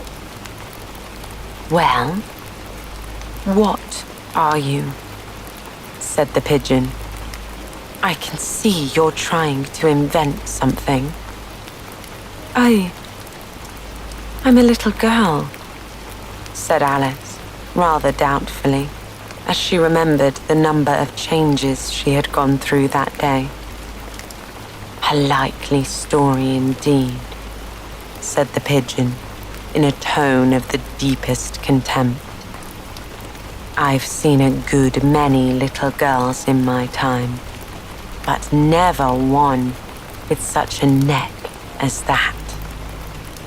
No, no. You're a serpent, and there is no use denying it. I suppose you'll be telling me next that you've never tasted an egg. I have tasted eggs, certainly, said Alice, who was a very truthful child. But little girls eat eggs quite as much as serpents do, you know. I don't believe it, said the pigeon. But if they do, why then, they're a kind of serpent. That's all I can say. This was such a new idea to Alice that she was quite silent for a minute or two, which gave the pigeon the opportunity of adding, "You're looking for eggs. I know that well enough. And what does it matter to me whether you're a little girl or a serpent?" "It matters a good deal to me," said Alice hastily. "But I'm not looking for eggs as it happens. And if I was, I shouldn't want yours. I don't like them raw." "Well, be off then," said the pigeon in a sulky tone as it settled down again into its nest. Alice crouched down among the trees as well as she could, for her neck kept getting entangled among the branches, and every now and then she had to stop and untwist it. After a while, she remembered that she still held the pieces of mushroom in her hands. She set to work, very carefully, nibbling first at one and then the other, and growing sometimes taller and sometimes shorter, until she had succeeded in bringing herself down to her usual height. It was so long since she had been anything near the right size that it felt quite strange at first. But she got used to it in a few minutes and began talking to herself as usual. "Come, there's half my plan done now. How puzzling all these changes are. I'm never sure what I'm going to be from one minute to another. However, I've got back to my right size. The next thing is to get into that beautiful garden. How is that to be done, I wonder?" As she said this, she came suddenly upon an open place with a little house in it, about 4 feet high. "Whoever lives there," thought Alice, "it'll never do to come upon them this size. Why, I should frighten them out of their wits." So she began nibbling at the right-hand bit again, and did not venture to go near the house till she had brought herself down to 9 inches high. Chapter 6. Pig and Pepper. For a minute or two, she stood looking at the house and wondering what to do next, when suddenly a footman in livery came running out of the wood. She considered him to be a footman because he was in a very official-looking uniform. Otherwise, judging by his face only, she would have called him a fish, and he rapped loudly at the door with his knuckles. It was opened by another footman in a similar outfit, with a round face and large eyes like a frog. And both footmen, Alice noticed, had powdered hair that curled all over their heads. She felt very curious to know what it was all about, and crept a little way out of the wood to listen. The fish footman began by producing from under his arm a great letter, nearly as large as himself. And this he handed over to the other, saying, in a solemn tone, "For the Duchess, an invitation from the Queen to play croquet." The frog footman repeated in the same solemn tone, only changing the order of the words a little. "From the Queen, an invitation for the Duchess to play croquet." Then they both bowed low, and their curls got entangled together. Alice laughed so much at this that she had to run back into the wood for fear of their hearing her. And when she next peeped out, the fish footman was gone, and the other was sitting on the ground near the door, staring stupidly up into the sky. Alice went timidly up to the door and knocked. "There's no sort of use in knocking," said the footman, "and that is for 2 reasons. First, because I'm on the same side of the door as you are. Secondly, because they're making such a noise inside, no one could possibly hear you." And certainly, there was a most extraordinary noise going on within. A constant howling and sneezing, and every now and then a great crash, as if a dish or a kettle had been broken to pieces. "Please then," said Alice, "how am I to get in?" "There might be some sense in your knocking," the footman went on, without attending to her. "If we had the door in between us. For instance, if you were inside, you might knock, and I could let you out, you know." He was looking up into the sky all the time he was speaking, and this, Alice thought, decidedly rude. But perhaps he can't help it, she said to herself. His eyes are so very nearly at the top of his head. But at any rate, he might answer the question. "How am I to get in?" she repeated aloud. "I shall sit here," the footman remarked, "till tomorrow." At this moment, the door of the house opened, and a large plate came skimming out, straight at the footman's head. It just grazed his nose and broke into pieces against one of the trees behind him. "Or next day, maybe," the footman continued in the same tone, exactly as if nothing had happened. "How am I to get in?" asked Alice again in a louder tone. "Are you to get in at all?" said the footman. "That's the first question, you know." It was, no doubt, only Alice did not like to be told so. "It really is dreadful," she muttered to herself. "The way all the creatures argue, it's enough to drive one crazy."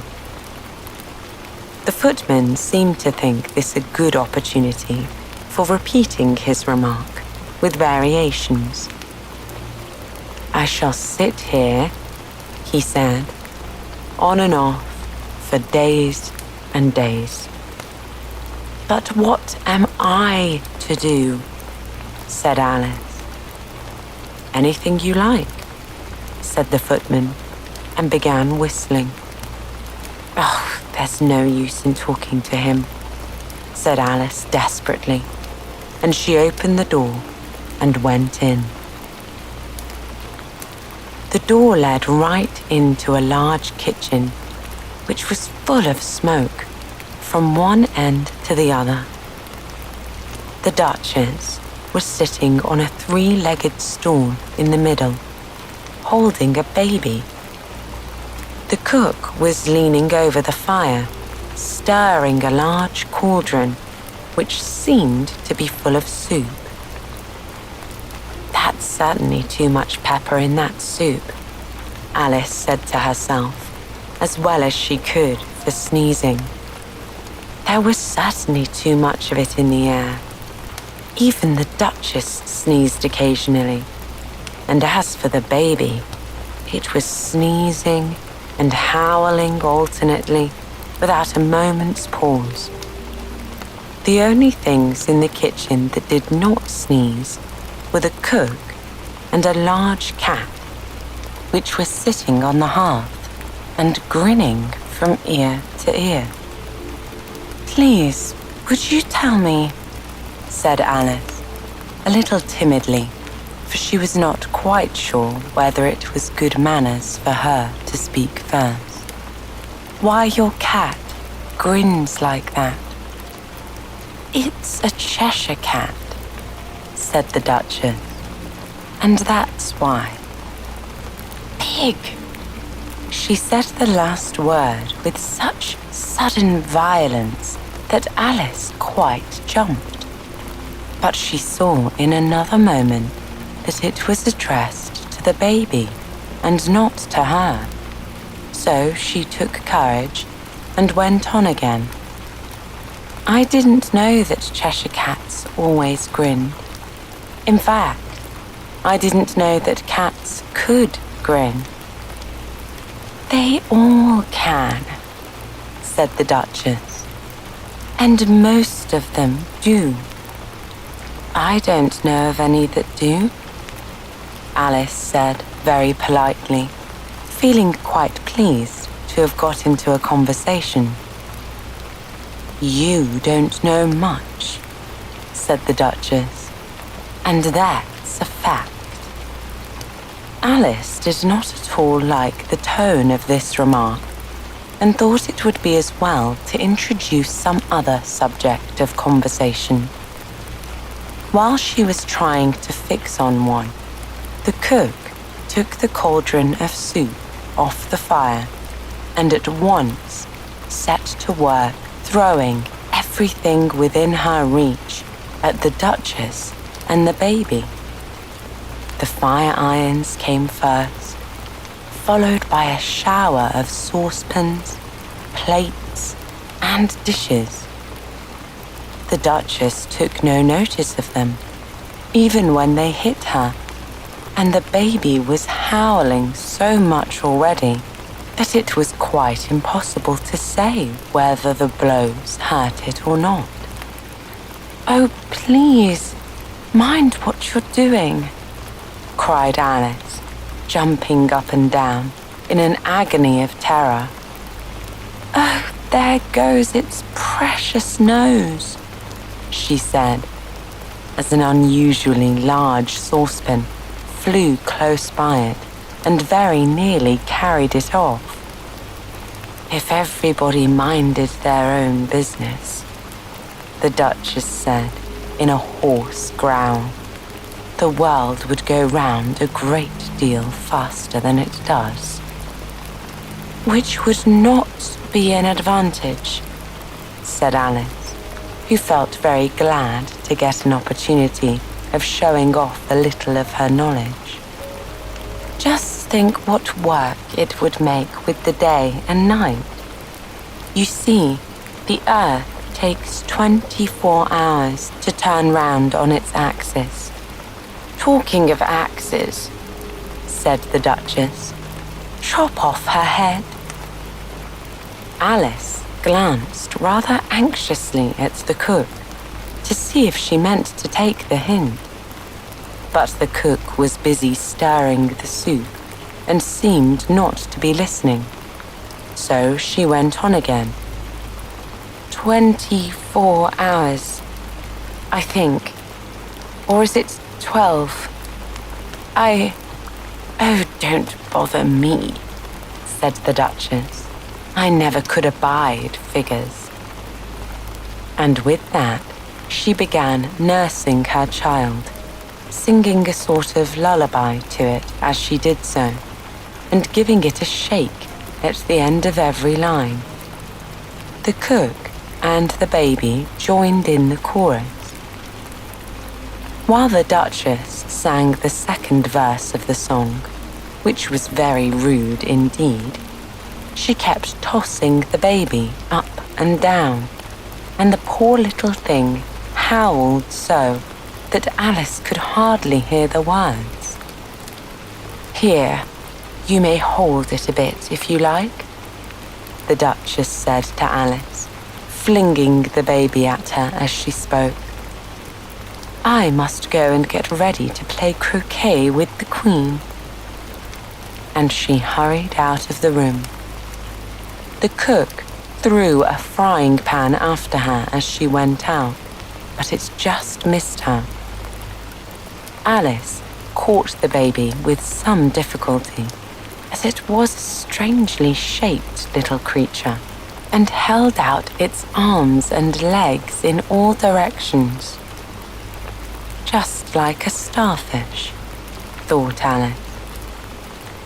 The poor little thing was snorting like a steam engine when she caught it, and kept doubling itself up and straightening itself out again, so that altogether, for the first minute or two, it was as much as she could do to hold it. As soon as she had made out the proper way of calming it, which was to twist it up into a sort of knot, and then keep tight hold of its right ear and left foot so as to prevent its undoing itself, she carried it out into the open air. "If I don't take this child away with me," thought Alice, "they're sure to kill it in a day or two. Wouldn't it be murder to leave it behind?" She said the last words out loud, and the little thing grunted in reply. It had finished sneezing by this time. "Don't grunt," said Alice. "That's not at all a proper way of expressing yourself." The baby grunted again, and Alice looked very anxiously into its face to see what was the matter with it. There could be no doubt that it had a very turned-up nose, much more like a snout than a real nose. Also, its eyes were getting extremely small for a baby. Altogether, Alice did not like the look of the thing at all. But perhaps it was only sobbing, she thought, and looked into its eyes again to see if there were any tears. No, there were no tears. "If you're going to turn into a pig, my dear," said Alice seriously, "I'll have nothing more to do with you. Mind now." The poor little thing sobbed again, or grunted. It was impossible to say which. And they went on for some while in silence. Alice was just beginning to think to herself, "Now what am I to do with this creature when I get it home?" when it grunted again, so violently that she looked down into its face in some alarm. This time, there could be no mistake about it. It was neither more nor less than a pig, and she felt that it would be quite absurd for her to carry it further. So she set the little creature down and felt quite relieved to see it trot away quietly into the wood. If it had grown up, she said to herself, it would have made a dreadfully ugly child. But it makes rather a handsome pig, I think. And she began thinking over other children she knew who might do very well as pigs, and was just saying to herself, if one only knew the right way to change them, when she was a little startled by seeing the Cheshire Cat sitting on a bough of a tree a few yards off. The cat only grinned when it saw Alice. It looked good-natured, she thought. Still, it had very long claws and a great many teeth, so she felt that it ought to be treated with respect.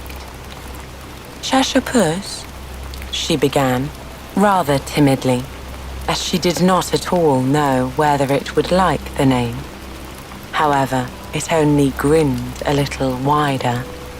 Come now, it's pleased so far, thought Alice, and she went on. Would you tell me, please, which way I ought to go from here? That depends a good deal on where you want to get to, said the cat. I don't much care where, said Alice. Then it doesn't matter which way you go, said the cat. So long as I get somewhere, Alice added as an explanation. Oh, you're sure to do that, said the cat, if you only walk long enough. Alice felt that this could not be denied, so she tried another question. What sort of people live about here? In that direction, the cat said, waving its right paw round, lives a hatter. And in that direction, waving the other paw, lives a March hare. Visit either you like. They're both mad. But I don't want to go among mad people, Alice remarked. Oh, you can't help that, said the cat. We're all mad here. I'm mad. You're mad. How do you know I'm mad? Said Alice. You must be, said the cat, or you wouldn't have come here. Alice didn't think that proved it at all. However, she went on. And how do you know that you're mad? To begin with, said the cat, a dog's not mad. You grant that? I suppose so, said Alice. Well then, the cat went on. You see, a dog growls when it's angry and wags its tail when it's pleased. Now I growl when I'm pleased and wag my tail when I'm angry. Therefore, I'm mad. I call it purring, not growling, said Alice. Call it what you like, said the cat. Do you play croquet with the Queen today? I should like it very much, said Alice, but I haven't been invited yet. You'll see me there, said the cat, and vanished. Alice was not much surprised by this. She was getting so used to strange things happening. While she was looking at the place where it had been, it suddenly appeared again. By the by, what became of the baby? Said the cat. I'd nearly forgotten to ask.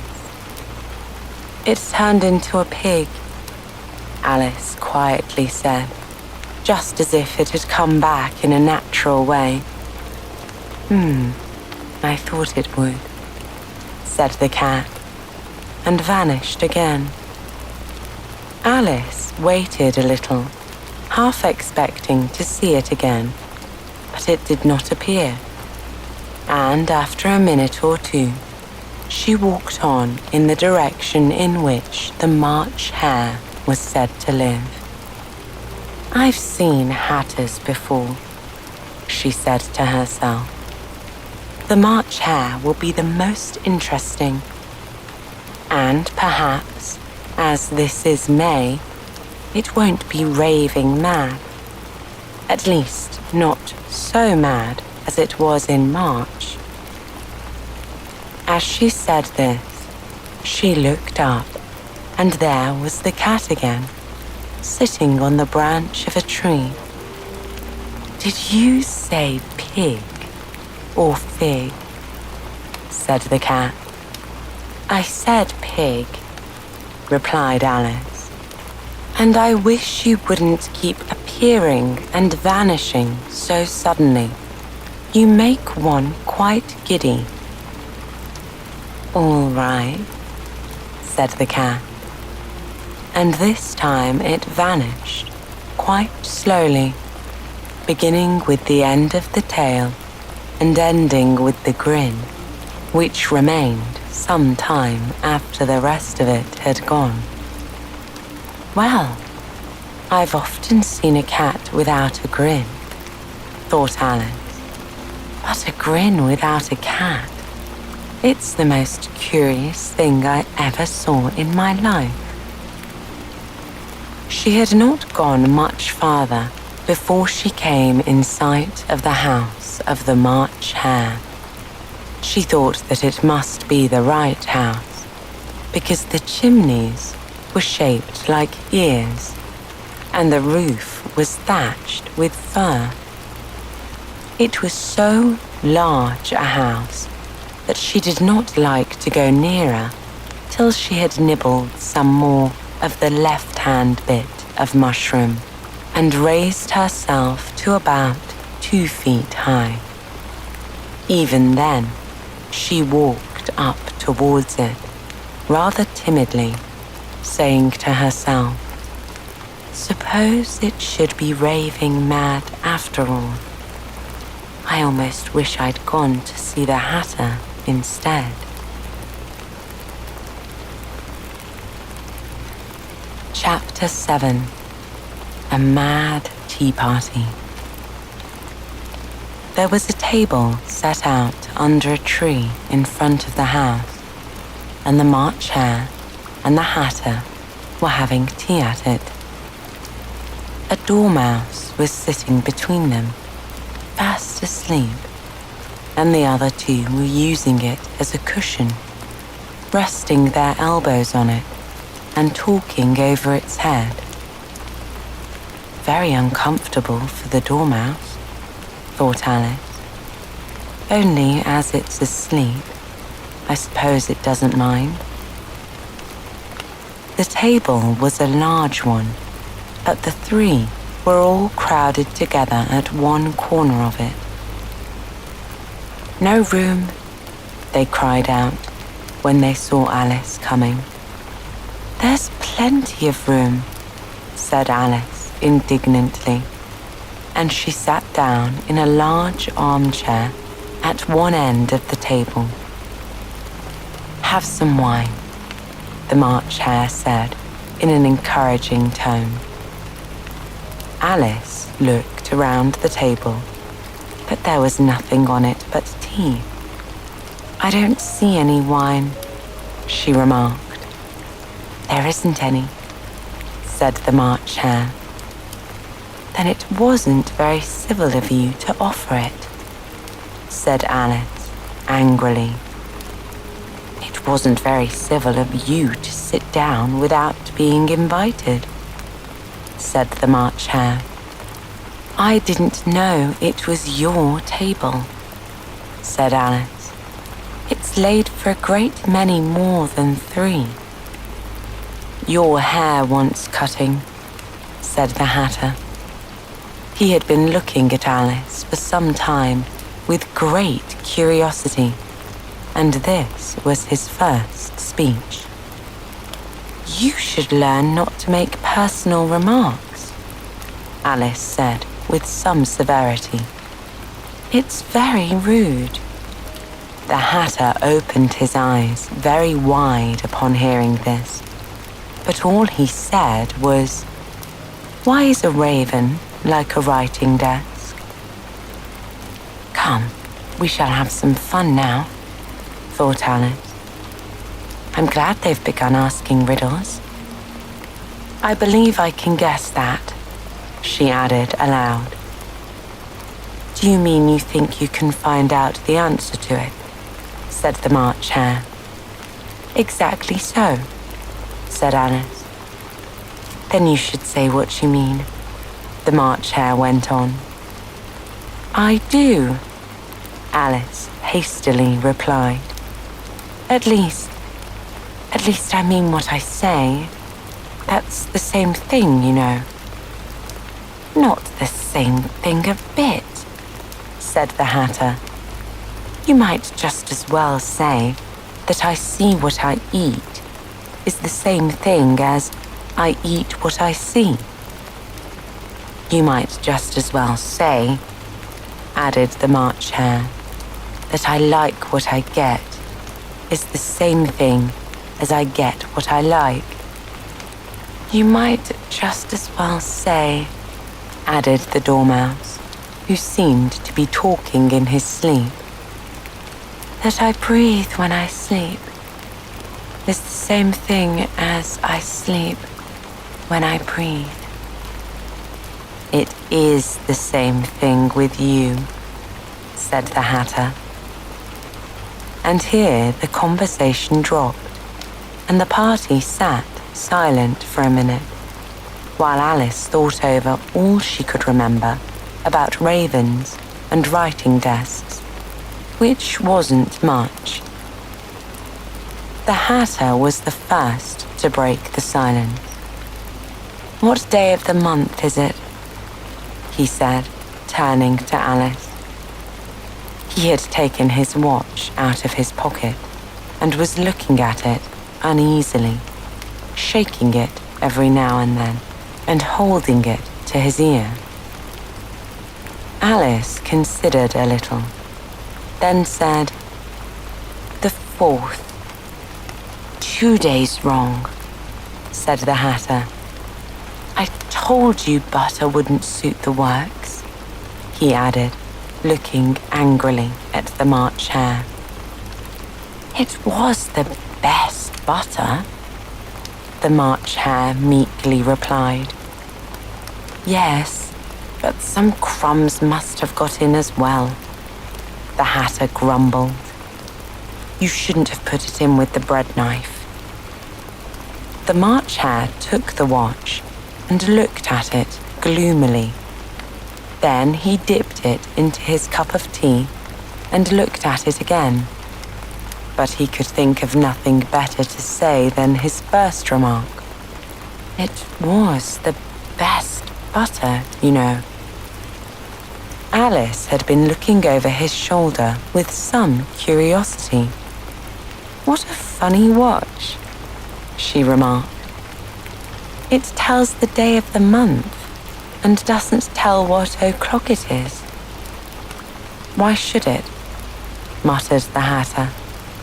"Does your watch tell you what year it is?" "Of course not," Alice replied very readily. "But that's because it stays the same year for such a long time together." "Which is just the case with mine," said the Hatter. Alice felt dreadfully puzzled. The Hatter's remark seemed to have no sort of meaning in it, and yet it was certainly English. "I don't quite understand you," she said as politely as she could. "The Dormouse is asleep again," said the Hatter, and he poured a little hot tea upon its nose. The Dormouse shook his head impatiently and said, without opening his eyes, Of course, just what I was going to remark myself." "Have you guessed the riddle yet?" the Hatter said, turning to Alice again. "No, I give it up. Alice replied. What's the answer? I haven't the slightest idea, said the Hatter. Nor I, said the March Hare. Alice sighed wearily. I think you might do something better with the time, she said, than waste it in asking riddles that have no answers. If you knew time as well as I do, said the Hatter, you wouldn't talk about wasting it. It's him. I don't know what you mean, said Alice. Of course you don't, the Hatter said, tossing his head contemptuously. I dare say you never even spoke to time. Perhaps not, Alice cautiously replied. But I know I have to beat time when I learn music. Ah, that accounts for it, said the Hatter. He won't stand beating. Now, if you only kept on good terms with him, he'd do almost anything you liked with the clock. For instance, suppose it were 9 o'clock in the morning, just in time to begin lessons. You'd only have to whisper a hint to time, and round the clock goes in a twinkling. 1:30, time for dinner. I only wish it was, the March Hare said to himself in a whisper. That would be grand, certainly, said Alice thoughtfully. But then I shouldn't be hungry for it, you know. Not at first, perhaps, said the Hatter, but you could keep it to 1:30 as long as you liked. Is that the way you manage? Alice asked. The Hatter shook his head mournfully. Not I, he replied. We quarrelled last March, just before he went mad, you know. The Hatter pointed with his teaspoon at the March Hare. It was at the great concert given by the Queen of Hearts, and I had to sing, Twinkle, twinkle, little bat, how I wonder what you're at. You know the song, perhaps? Asked the Hatter.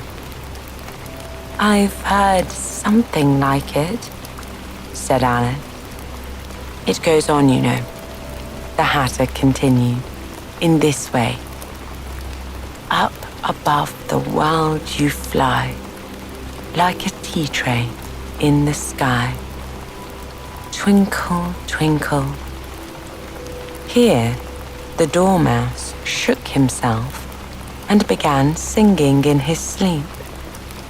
Twinkle, twinkle, twinkle, twinkle, and went on so long that they had to pinch him to make it stop.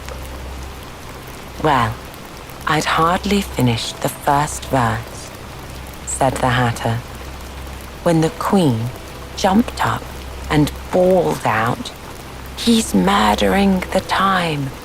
Off with his head. How dreadfully savage, exclaimed Alice. And ever since that, the Hatter went on in a mournful tone. He won't do a thing I ask. It's always 6 o'clock now. A bright idea came into Alice's head. Is that the reason so many tea things are put out here? She asked. Yes, that's it, said the Hatter with a sigh. It's always tea time, and we've no time to wash the things in between whiles. Then you keep moving round, I suppose, said Alice. Exactly so, said the Hatter, as the things get used up. But what happens when you come to the beginning again? Alice ventured to ask. Suppose we change the subject, the March Hare interrupted, yawning. I'm getting tired of this. I vote the young lady tells us a story. I'm afraid I don't know one, said Alice, rather alarmed at the proposal. Then the Dormouse shall, they both cried. Wake up, Dormouse. And they pinched it on both sides at once. The Dormouse slowly opened his eyes. I wasn't asleep, he said in a hoarse, feeble voice. I heard every word you fellows were saying. Tell us a story, said the March Hare. Yes, please do, pleaded Alice. And be quick about it, said the Hatter, or you'll be asleep again before it's done. Once upon a time, there were 3 little sisters, the Dormouse began in a great hurry. And their names were Elsie, Lacey, and Tilly. And they lived at the bottom of a well. What did they live on? Said Alice, who always took a great interest in questions of eating and drinking. They lived on treacle, said the Dormouse, after thinking a minute or 2. They couldn't have done that, you know, Alice gently remarked. They'd have been ill. So they were, said the Dormouse. Very ill. Alice tried to fancy herself what such an extraordinary way of living would be like, but it puzzled her too much, so she went on. But why did they live at the bottom of a well? Take some more tea, the March Hare said to Alice very earnestly. I've had nothing yet, Alice replied in an offended tone. So I can't take more. You mean you can't take less, said the Hatter. It's very easy to take more than nothing. Nobody asked your opinion, said Alice. Who's making personal remarks now? The Hatter asked triumphantly. Alice did not quite know what to say to this, so she helped herself to some tea and bread and butter, and then turned to the Dormouse and repeated her question. Why did they live at the bottom of a well? The Dormouse again took a minute or 2 to think about it, and then said, It was a treacle well. There's no such thing, Alice was beginning to say very angrily, but the Hatter and the March Hare went, Shh, shh, and the Dormouse sulkily remarked, If you can't be civil, you better finish the story for yourself. No, please go on, Alice said very humbly. I won't interrupt again. I dare say there may be 1 treacle well. 1 indeed, said the Dormouse indignantly. However, he consented to go on. And so these 3 little sisters, they were learning to draw, you know. What did they draw? Said Alice, quite forgetting her promise. Treacle, said the Dormouse, without considering at all this time. I want a clean cup, interrupted the Hatter. Let's all move 1 place on. He moved on as he spoke, and the Dormouse followed him. The March Hare moved into the Dormouse's place, and Alice, rather unwillingly, took the place of the March Hare. The Hatter was the only one who got any advantage from the change, and Alice was a good deal worse off than before. as the March Hare had just upset the milk jug into his plate. Alice did not wish to offend the Dormouse again, so she began very cautiously. "But I don't understand. Where did they draw the treacle from?" "You can draw water out of a well," said the Hatter. "So I should think you could draw treacle out of a treacle well." "But they were in the well," Alice said to the Dormouse. "Of course they were," said the Dormouse. "Well in." This answer so confused poor Alice that she let the Dormouse go on for some time without interrupting him. "They were learning to draw," the Dormouse went on, yawning and rubbing his eyes, for he was getting very sleepy. "And they drew all manner of things. Everything that begins with an M." "Why with an M?" said Alice. "Why not?" said the March Hare. Alice was silent. The Dormouse had closed his eyes by this time and was going off into a doze. But upon being pinched by the Hatter, he woke up again with a little shriek and went on. "That begins with an M, such as mousetraps and the moon and memory and muchness. You know, you say things are much of a muchness. Did you ever see such a thing as a drawing of muchness?" "Really? Now you ask me," said Alice, very much confused. "I don't think. Then you shouldn't talk," said the Hatter. This piece of rudeness was more than Alice could bear. She got up in great disgust and walked off. The Dormouse fell asleep instantly, and neither of the others took the least notice of her going, though she looked back once or twice, half hoping they would call after her. The last time she saw them, they were trying to put the Dormouse into the teapot. "At any rate, I'll never go there again," said Alice as she picked her way through the wood.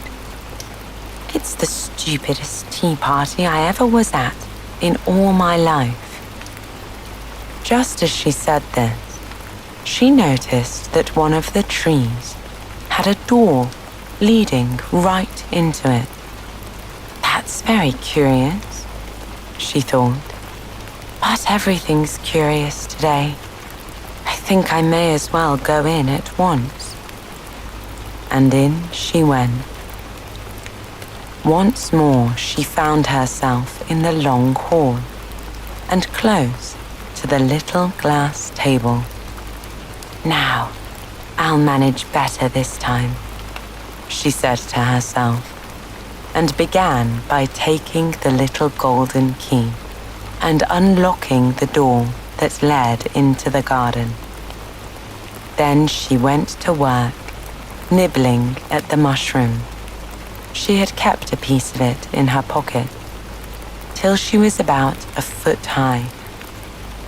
Then she walked down the little passage, and then she found herself, at last, in the beautiful garden, among the bright flower beds and the cool fountains. Chapter 8.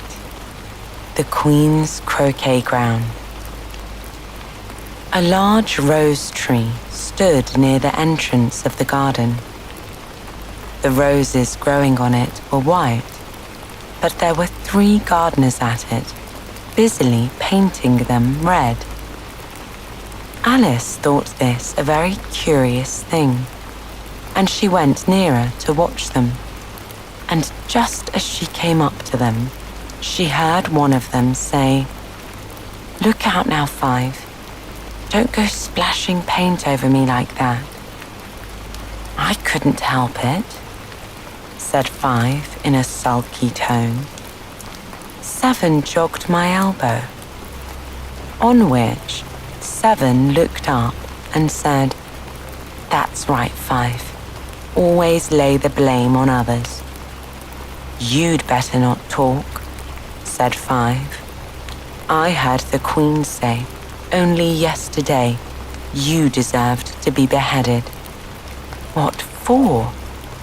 said the one who had spoken first. "That's none of your business, too," said Seven. "Yes, it is his business," said Five. "And I'll tell him. It was for bringing the cook tulip roots instead of onions." Seven flung down his brush and had just begun saying, "Well, of all the unjust things," when his eye chanced to fall upon Alice as she stood watching them, and he checked himself suddenly. The others looked around also, and all of them bowed low. "Would you tell me," said Alice, a little timidly, "why you are painting those roses?" Five and Seven said nothing, but looked at Two. Two began in a low voice. "Why, the fact is, you see, miss, this here ought to have been a red rose tree, and we put a white one in by mistake. And if the Queen was to find out, we should all have our heads cut off, you know. So, you see, miss, we're doing our best before she comes to..." At this moment, Five, who had been anxiously looking across the garden, called out, "The Queen! The Queen!" And the three gardeners instantly threw themselves flat upon their faces. There was a sound of many footsteps, and Alice looked round, eager to see the Queen. First came 10 soldiers carrying clubs. These were all shaped like the three gardeners, oblong and flat, with their hands and feet at the corners. Next came the 10 courtiers. These were ornamented all over with diamonds and walked 2 and 2, as the soldiers did. After these came the royal children. There were 10 of them, and the little dears came jumping merrily along, hand in hand, in couples. They were all ornamented with hearts. Next came the guests, mostly kings and queens, and among them Alice recognized the White Rabbit. He was talking in a hurried, nervous manner, smiling at everything that was said, and went by without noticing her. Then followed the Knave of Hearts, carrying the king's crown on a crimson velvet cushion. And, last of all in this grand procession, came the King and Queen of Hearts. Alice was rather doubtful whether she ought not to lie down on her face, like the three gardeners, but she could not remember ever having heard of such a rule at processions. And besides, what would be the use of a procession, thought she, if people all had to lie down upon their faces so that they couldn't see it? So she stood still where she was and waited. When the procession came opposite to Alice, they all stopped and looked at her, and the Queen said severely, "Who is this?"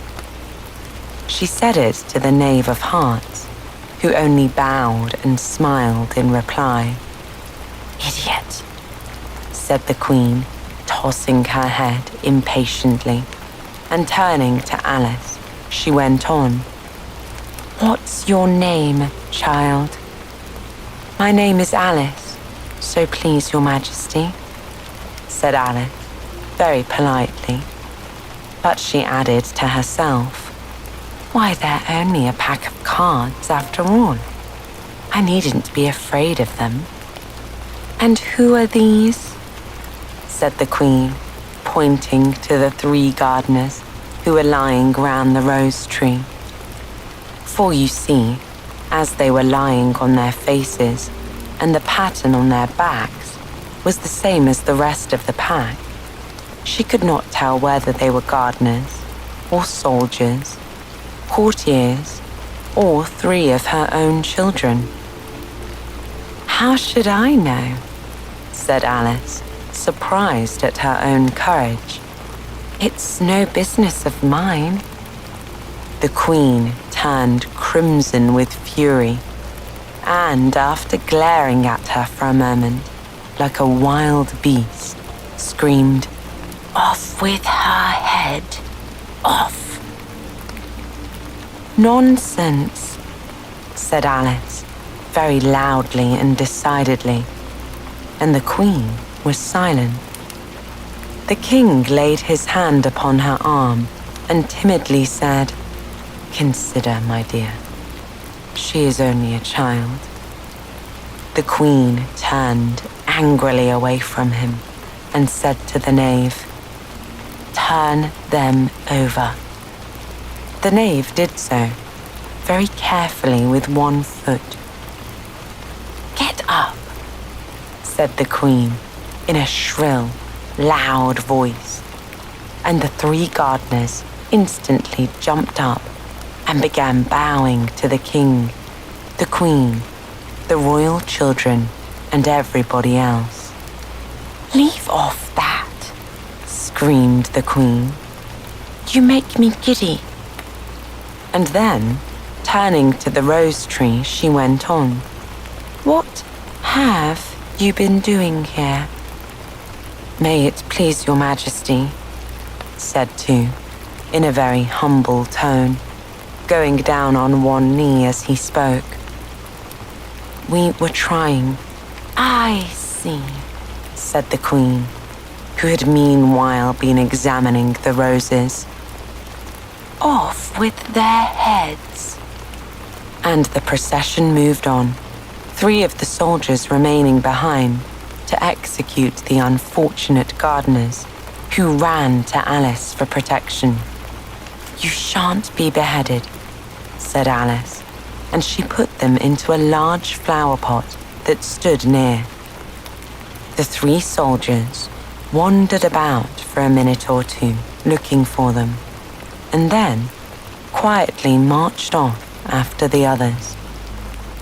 "Are their heads off?" shouted the Queen. "Their heads are gone, if it please your Majesty," the soldiers shouted in reply. "That's right," shouted the Queen. "Can you play croquet?" The soldiers were silent and looked at Alice, as the question was evidently meant for her. "Yes," shouted Alice.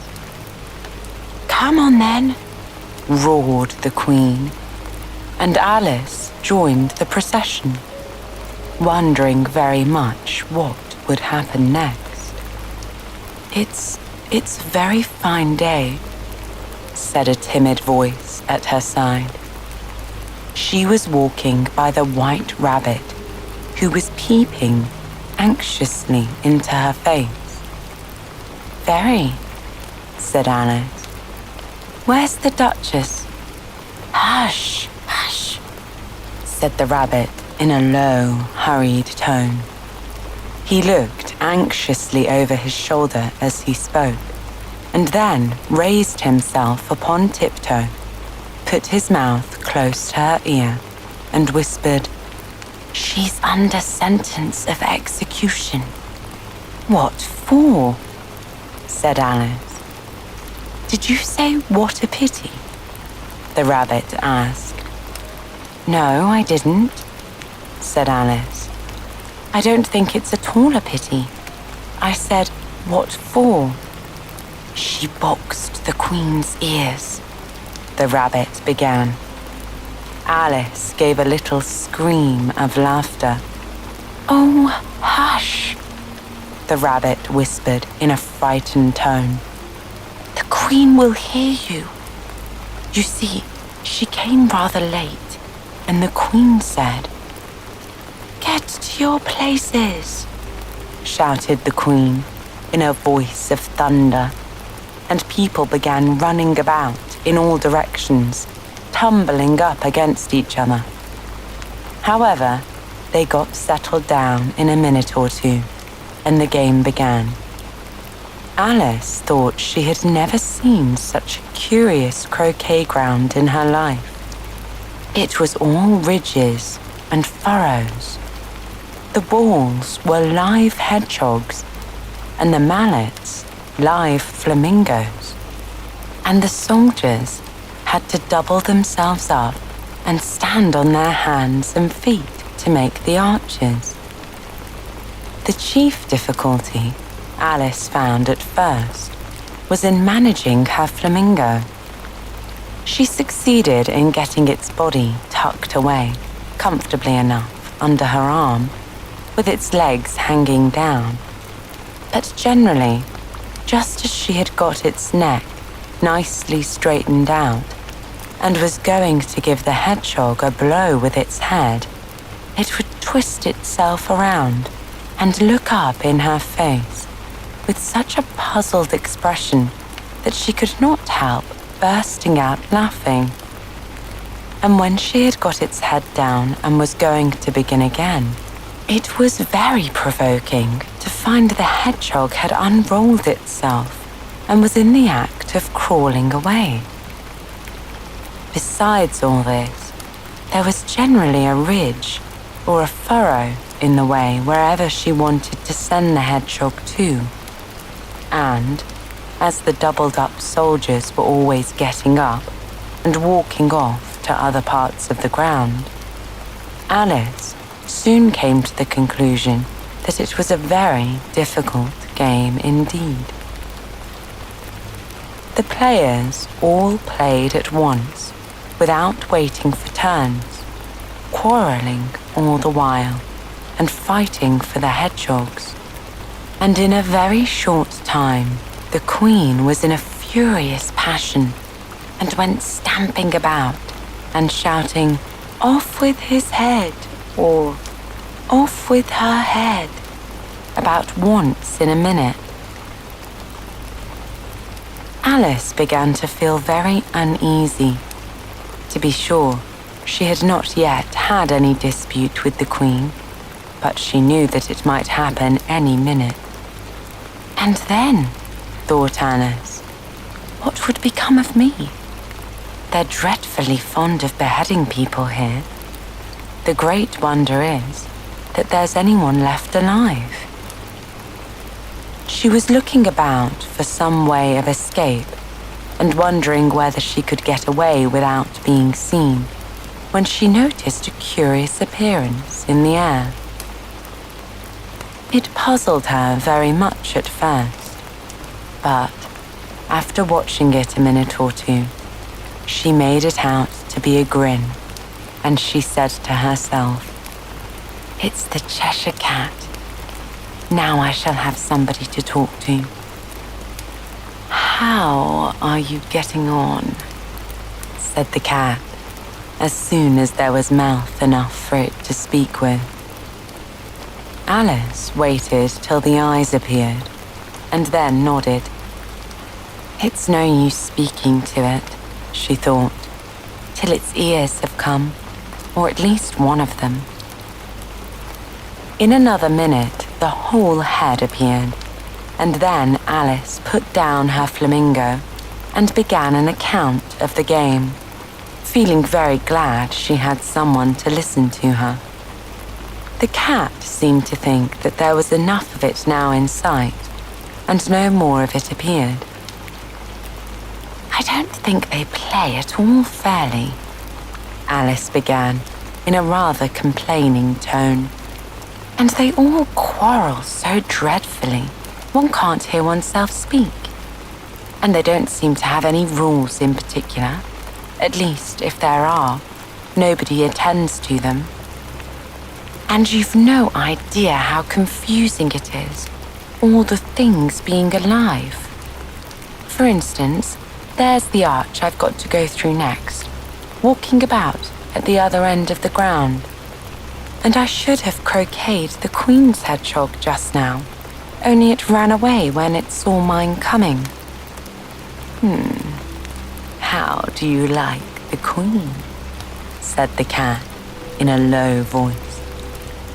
"Not at all," said Alice. "She's so extremely—" Just then, she noticed that the Queen was close behind her, listening. So she went on, "Likely to win, that it's hardly worthwhile finishing the game." The Queen smiled and passed on. "Who are you talking to?" said the King, going up to Alice and looking at the cat's head with great curiosity. "It's a friend of mine, a Cheshire cat," said Alice. "Allow me to introduce it." "I don't like the look of it at all," said the King. "However, it may kiss my hand if it likes." "I'd rather not," the cat remarked.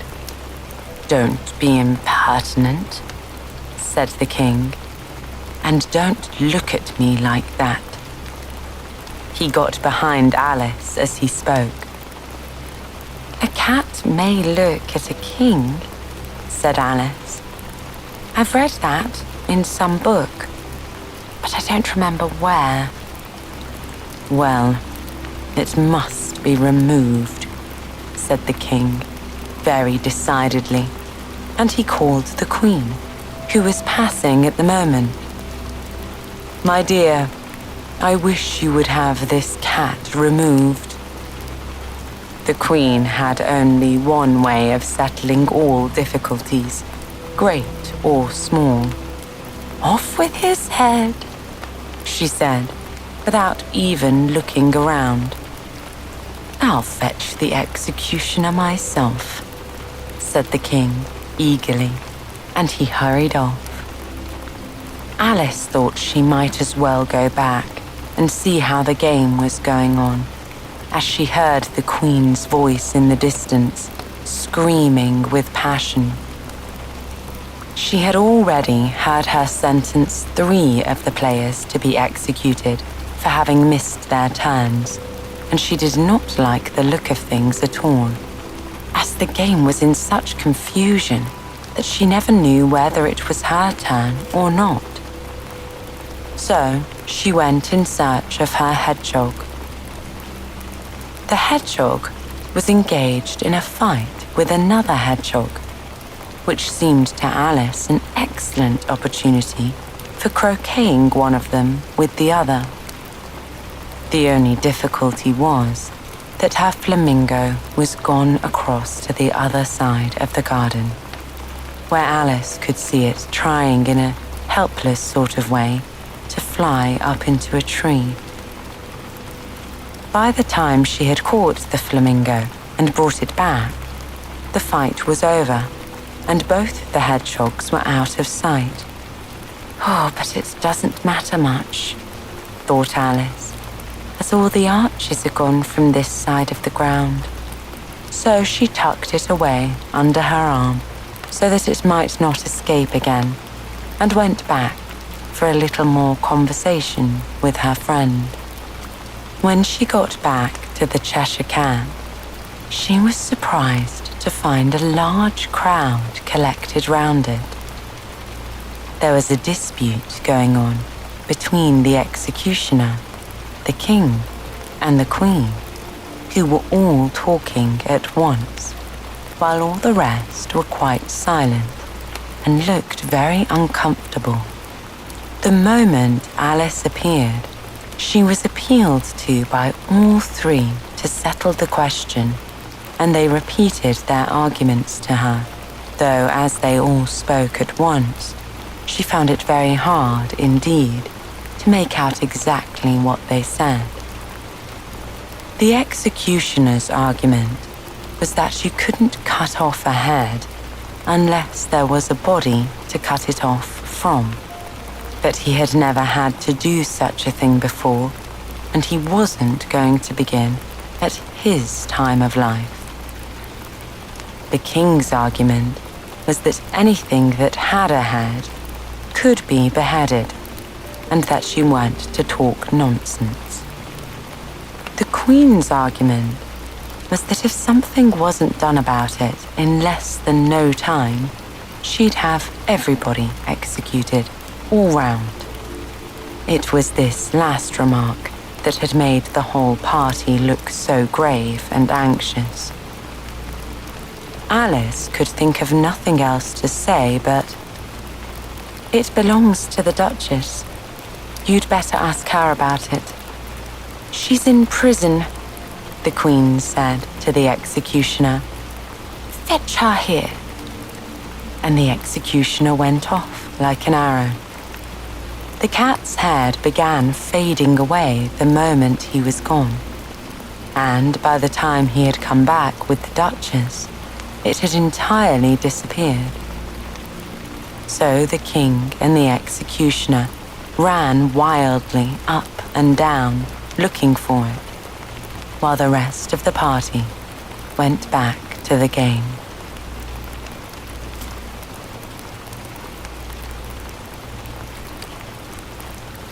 Chapter 9.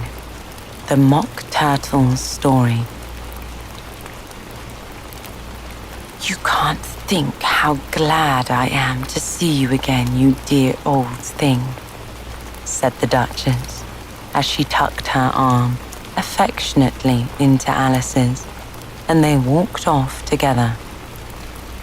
Alice was very glad to find her in such a pleasant temper, and thought to herself that perhaps it was only the pepper that made her so savage when they met in the kitchen. "When I'm a duchess," she said to herself, not in a very hopeful tone though, "I won't have any pepper in my kitchen at all. Soup does very well without. Maybe it's always pepper that makes people hot-tempered."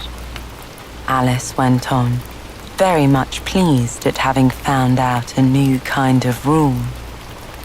"And vinegar that makes them sour, and chamomile that makes them bitter, and barley sugar and such things that make children sweet-tempered. I only wish people knew that. Then they wouldn't be so stingy about it, you know." She had quite forgotten the Duchess by this time, and was a little startled when she heard her voice close to her ear. "You're thinking about something, my dear, and that makes you forget to talk," the Duchess said. "I can't tell you just now what the moral of that is, but I shall remember it in a bit." "Perhaps it hasn't one," Alice ventured to remark. "Tut, tut, child," said the Duchess. "Everything's got a moral, if only you can find it." And she squeezed herself up closer to Alice's side as she spoke. Alice did not much like keeping so close to her. First, because the Duchess was very ugly, and secondly, because she was exactly the right height to rest her chin upon Alice's shoulder, and it was an uncomfortably sharp chin. However, Alice did not like to be rude, so she bore it as well as she could.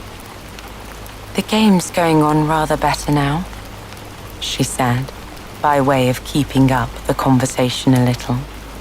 "'Tis so," said the Duchess.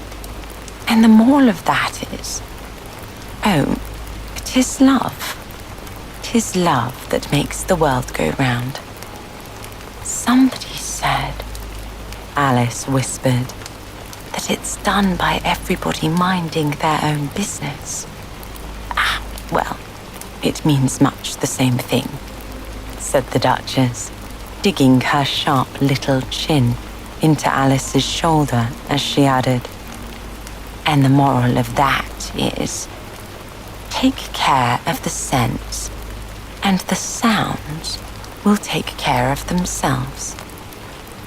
How fond she is of finding morals in things, Alice thought to herself. "I dare say you're wondering why I don't put my arm round your waist," the Duchess said after a pause. "The reason is, I'm doubtful about the temper of your flamingo. Shall I try the experiment?" "Oh, he might bite," Alice cautiously replied, not feeling at all anxious to have the experiment tried. "Very true," said the Duchess. "Flamingos and mustard both bite. And the moral of that is, birds of a feather flock together.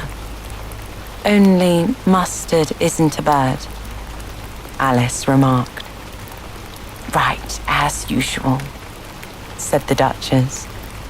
"What a clear way you have of putting things." "It's a mineral, I think," said Alice. "Of course it is," said the Duchess, who seemed ready to agree to everything that Alice said. "There's a large mustard mine near here, and the moral of that is, the more there is of mine, the less there is of yours." "Oh, I know," exclaimed Alice, who had not paid attention to this last remark. "It's a vegetable. It doesn't look like one, but it is." "I quite agree with you," said the Duchess. "And the moral of that is, be what you would seem to be.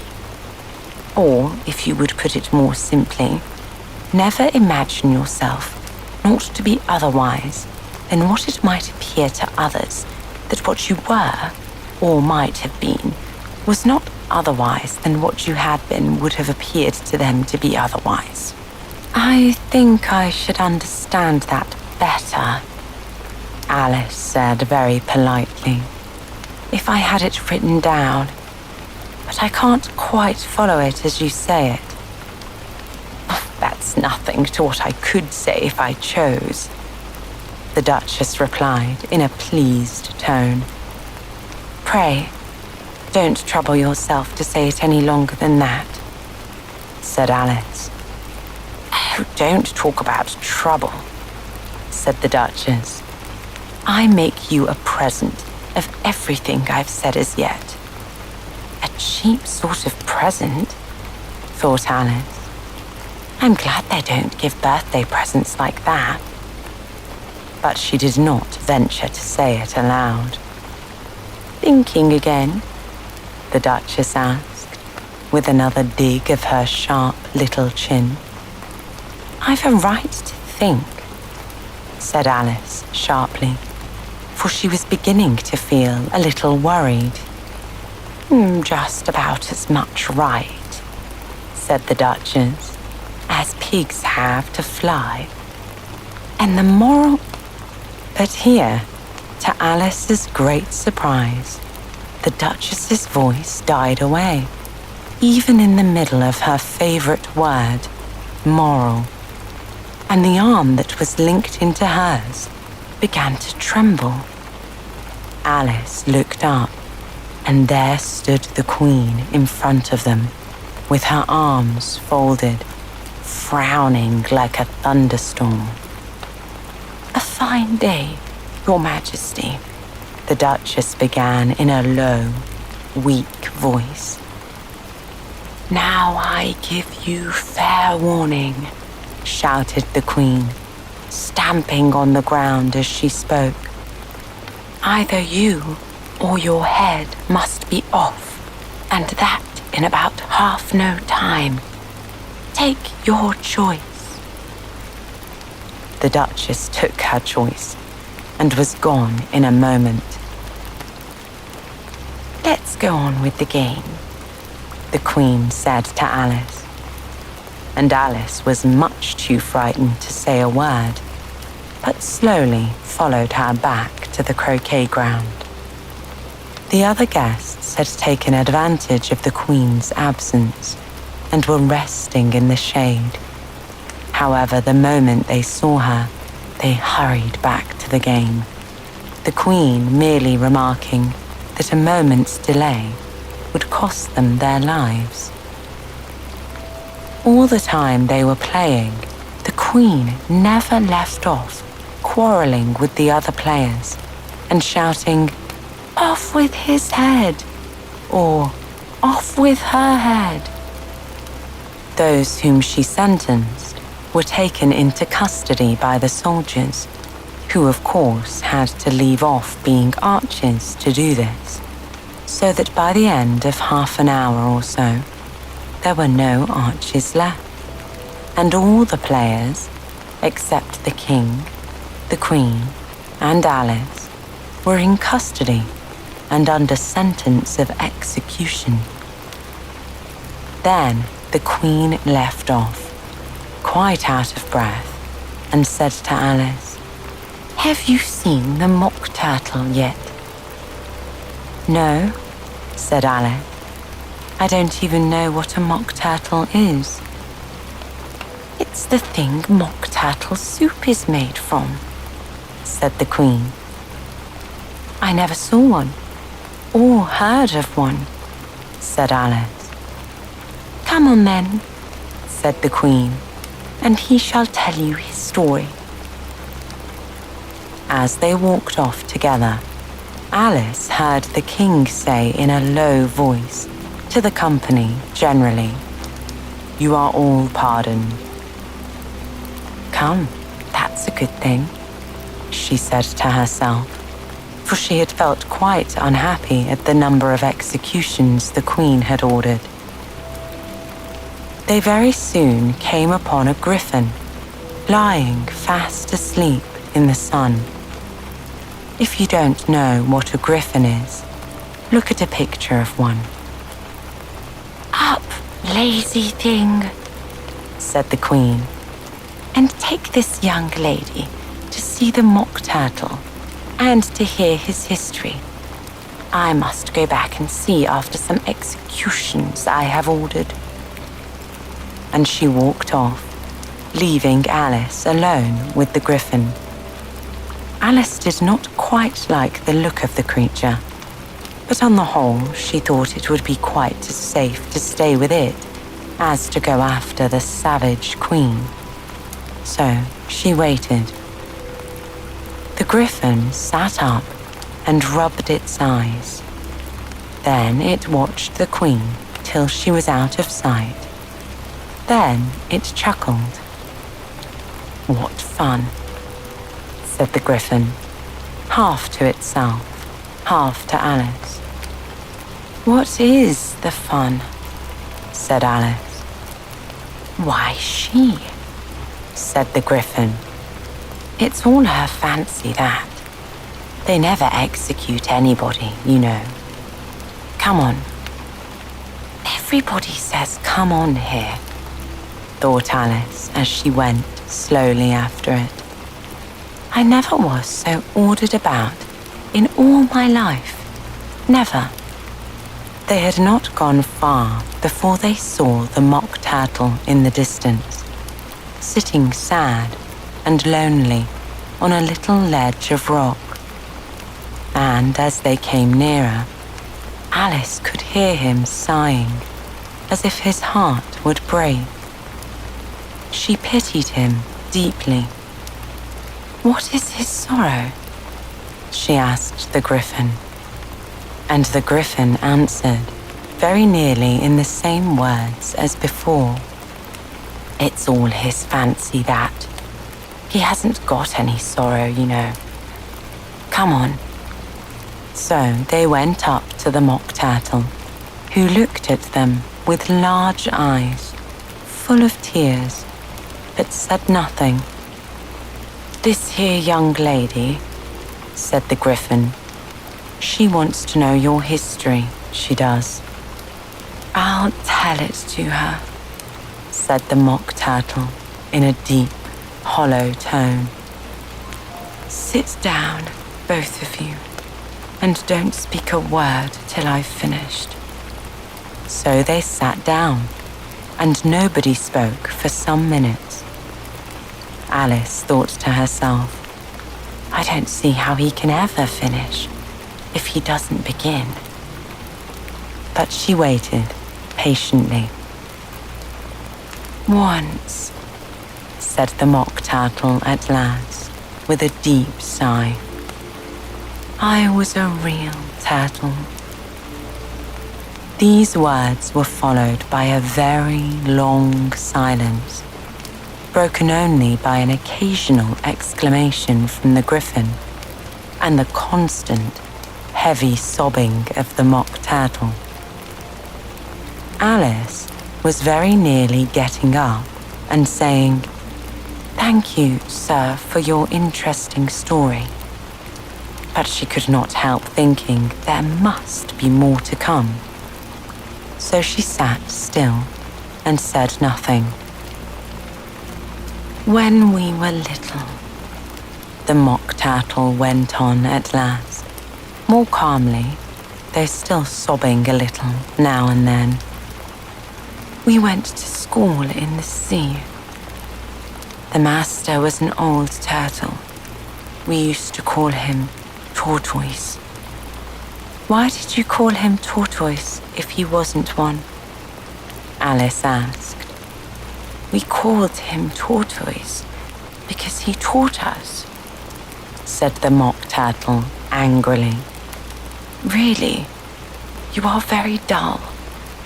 You ought to be ashamed of yourself for asking such a simple question, added the Griffin, and then they both sat silent and looked at poor Alice, who felt ready to sink into the earth.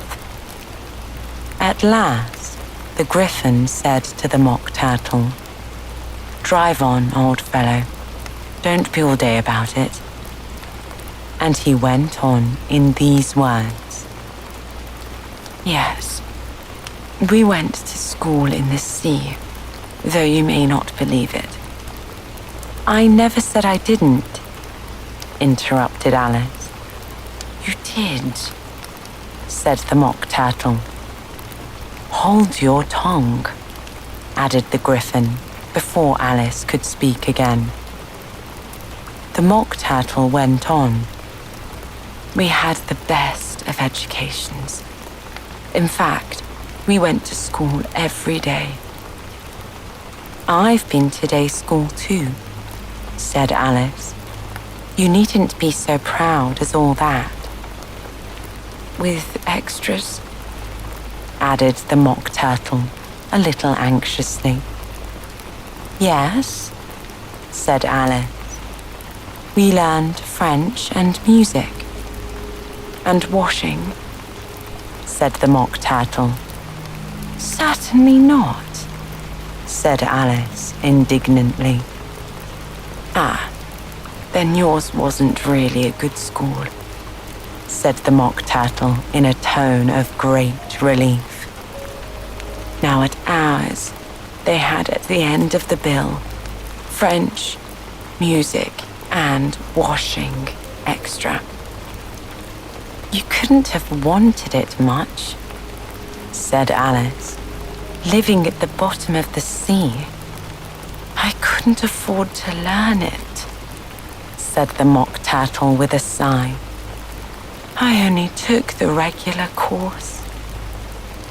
What was that? Inquired Alice. Reeling and writhing, of course, to begin with. the Mock Turtle replied. And then the different branches of arithmetic: ambition, distraction, uglification, and derision. I've never heard of uglification, Alice ventured to say. What is it? The Griffin lifted up both his paws in surprise. What? Never heard of uglifying? He exclaimed. You know what to beautify is, I suppose. Yes, said Alice doubtfully. It means to make anything prettier. Well then, the Griffin went on, if you don't know what to uglify is, you are quite silly.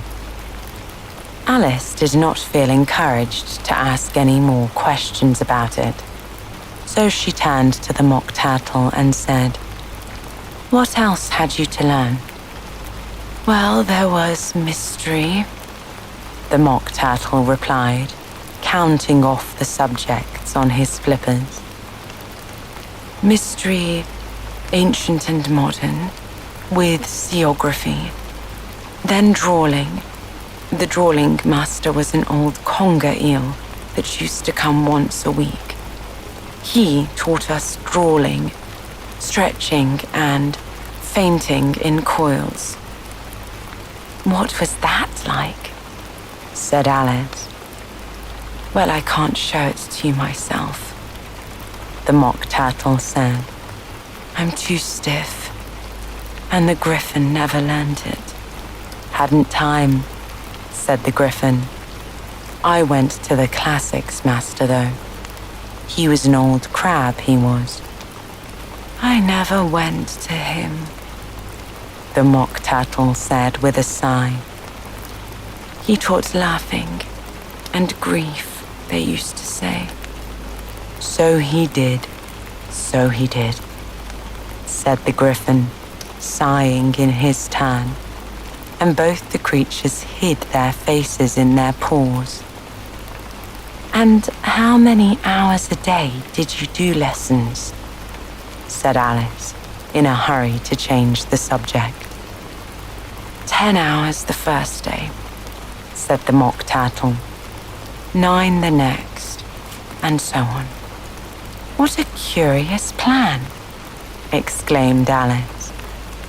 That's the reason they're called lessons, the Griffin remarked, because they lessen from day to day. This was quite a new idea to Alice, and she thought it over a little before she made her next remark. Then the 11th day must have been a holiday. Of course it was, said the Mock Turtle. And how did you manage on the 12th? Alice went on eagerly. That's enough about lessons, the Griffin interrupted in a very decided tone. Tell her something about the games now. Chapter 10. The Lobster Quadrille. The Mock Turtle sighed deeply and drew the back of one flipper across his eyes. He looked at Alice and tried to speak, but for a minute or two, sobs choked his voice. Same as if he had a bone in his throat, said the Griffin. And the Griffin set to work, shaking the Mock Turtle and clapping him on the back. At last, the Mock Turtle recovered his voice, and with tears running down his cheeks, he went on again. You may not have lived much under the sea. I haven't, said Alice.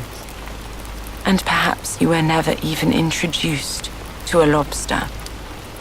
Alice began to say, I once tasted, but checked herself hastily and said, No, never. So you can have No idea what a delightful thing a lobster quadrille is, said the Mock Turtle. No, indeed, said Alice. What sort of a dance is it? Why, said the Gryphon, you first form into a line along the seashore. 2 lines? Cried the Mock Turtle. Seals, turtles, salmon, and so on. Then, when you've cleared all the jellyfish out of the way, that generally takes some time, interrupted the Gryphon.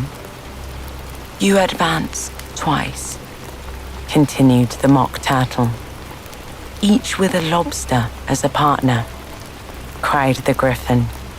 Of course, the Mock Turtle said. Advance twice, set to partners, change lobsters, and retire in the same order, continued the Gryphon. Then, you know, the Mock Turtle went on, you throw the lobsters, shouted the Gryphon with a bound into the air. As far out to sea as you can, said the Mock Turtle. Swim after them, screamed the Gryphon. Turn a somersault in the sea, cried the Mock Turtle, capering wildly about. Change lobsters again, yelled the Gryphon at the top of his voice. Back to land again, and that's all the first figure, said the Mock Turtle, suddenly dropping his voice. And the 2 creatures, who had been jumping about like mad things all this time, sat down again, very sadly and quietly, and looked at Alice. It must be a very pretty dance, said Alice timidly. Would you like to see a little of it? Said the Mock Turtle. Very much indeed, said Alice. Come, let's try the first figure, said the Mock Turtle to the Gryphon. We can do without lobsters, you know. Which one of us shall sing? Oh, you sing, said the Gryphon. I've forgotten the words. So they began solemnly dancing round and round Alice, every now and then treading on her toes when they passed too close, and waving their forepaws to mark the time, while the Mock Turtle sang this, very slowly and sadly. Will you walk a little faster, said a whiting to a snail. There's a porpoise close behind us, and he's treading on my tail. See how eagerly the lobsters and the turtles all advance. They are waiting on the shingle. Will you come and join the dance? Will you? Won't you? Will you? Won't you? Will you join the dance? Will you? Won't you? Will you? Won't you? Won't you join the dance? You can really have no notion how delightful it will be when they take us up and throw us with the lobsters out to sea. But the snail replied, too far, and gave a look askance. Said he thanked the whiting kindly, but he would not join the dance. Would not, could not, would not, could not, would not join the dance. Would not, could not, would not, could not join the dance. What matters it how far we go? His scaly friend replied.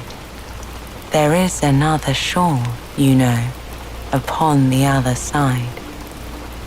The further off from England, the nearer is to France. Then turn not pale, beloved snail, but come and join the dance. Will you, won't you, will you, won't you, will you join the dance? Will you, won't you, will you, won't you, won't you join the dance? Thank you. It's a very interesting dance to watch, said Alice, feeling very glad that it was over at last. And I do so like that curious song about the whiting. Oh, as to the whiting, said the Mock Turtle. You've seen them, of course. Yes, said Alice, for she knew them to be a tasty sort of fish. I've often seen them at She checked herself hastily before saying dinner. I don't know where Din may be, said the Mock Turtle. But if you've seen them so often, of course you know what they're like. I believe so, Alice replied thoughtfully. They have their tails in their mouths, and they're all over crumbs. Well, you're wrong about the crumbs, said the Mock Turtle. Crumbs would all wash off in the sea. But they have their tails in their mouths, and the reason is... Here, the Mock Turtle yawned and shut his eyes. Tell her about the reason and all that, he said to the Griffin. The reason is, said the Griffin, that they would go with the lobsters to the dance, so they got thrown out to sea. So they had to fall a long way. So they got their tails stuck fast in their mouths, so they couldn't get them out again. That's all. Thank you, said Alice. It's very interesting. I never knew so much about a whiting before. I can tell you more than that if you like, said the Griffin. Do you know why it's called a whiting? I never thought about it, said Alice. Why? It does the boots and shoes, the Griffin replied very solemnly. Alice was thoroughly puzzled. Does the boots and shoes? She repeated in a wondering tone. Why, what are your shoes done with? Said the Griffin. I mean, what makes them so shiny and polished? Alice looked down at them and considered a little before she gave her answer. They're done with shoe black, I believe. Yes, with blacking. Boots and shoes under the sea, the Griffin went on in a deep voice, are done with a whiting. Now you know. And what are they made of? Alice asked in a tone of great curiosity. Soles and eels, of course, the Griffin replied rather impatiently. Any shrimp could have told you that.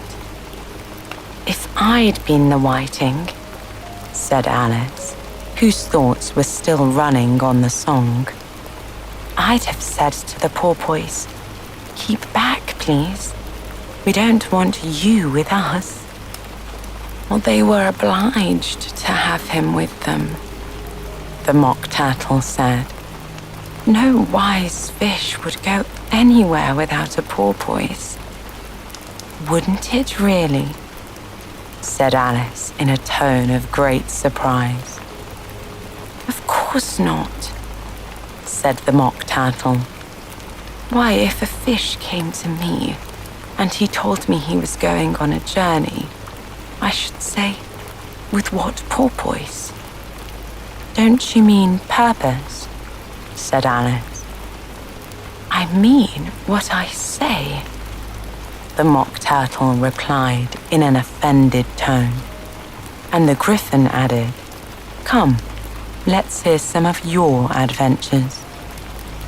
I could tell you my adventures, beginning from this morning, said Alice a little timidly.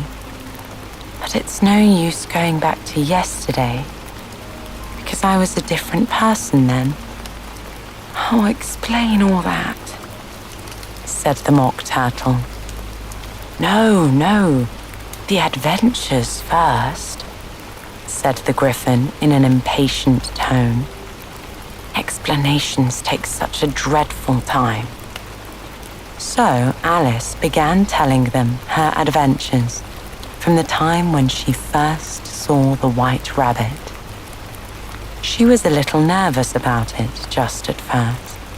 The two creatures got so close to her, one on each side, and opened their eyes and mouths so very wide. But she gained courage as she went on. Her listeners were perfectly quiet till she got to the part about her repeating the poem, You Are Old, Father William, to the caterpillar, and the words all coming different. And then the Mock Turtle drew a long breath and said, That's very curious. It's all about as curious as it can be, said the Griffin. It all came different, the Mock Turtle repeated thoughtfully. I should like to hear her try and repeat something now. Tell her to begin. He looked at the Griffin as if he thought the creature had some kind of authority over Alice. Stand up and repeat the poem, "'Tis the voice of the sluggard," said the Griffin. How the creatures order one about and make one repeat lessons, thought Alice. I might as well be back at school at once. However, she got up and began to repeat it. But her head was so full of the lobster quadrille that she hardly knew what she was saying, and the words came very strange indeed. "'Tis the voice of the lobster," I heard him declare. "You have baked me too brown. I must sugar my hair. As a duck with its eyelids, so he with his nose trims his belt and his buttons and turns out his toes. When the sands are all dry, he is gay as a lark and will talk in contemptuous tones of the shark. But when the tide rises and sharks are around, his voice has a timid and tremulous sound." "That's different from what I used to say when I was a child," said the Griffin. "Well, I never heard it before," said the Mock Turtle. "But it sounds uncommon nonsense." Alice said nothing.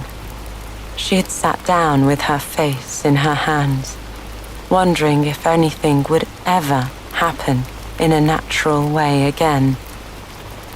"I should like to have it explained," said the Mock Turtle. "She can't explain it," said the Griffin hastily. "Go on with the next verse."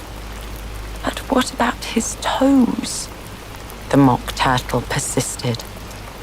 "How could he turn them out with his nose, you know?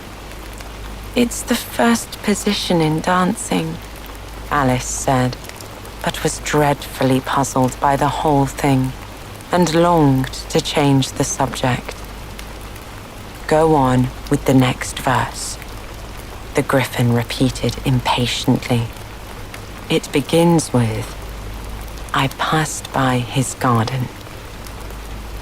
Alice did not dare to disobey, though she felt sure it would all come wrong, and she went on in a trembling voice.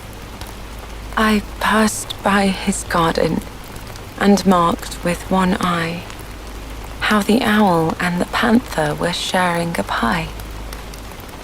The panther took pie crust and gravy and meat, while the owl had the dish as its share of the treat. When the pie was all finished, the owl, as a boon, was kindly permitted to pocket the spoon, while the panther received knife and fork with a growl, and concluded the banquet. Oh, what is the use of repeating all that stuff? The mock turtle interrupted. If you don't explain it as you go on, it's by far the most confusing thing I ever heard.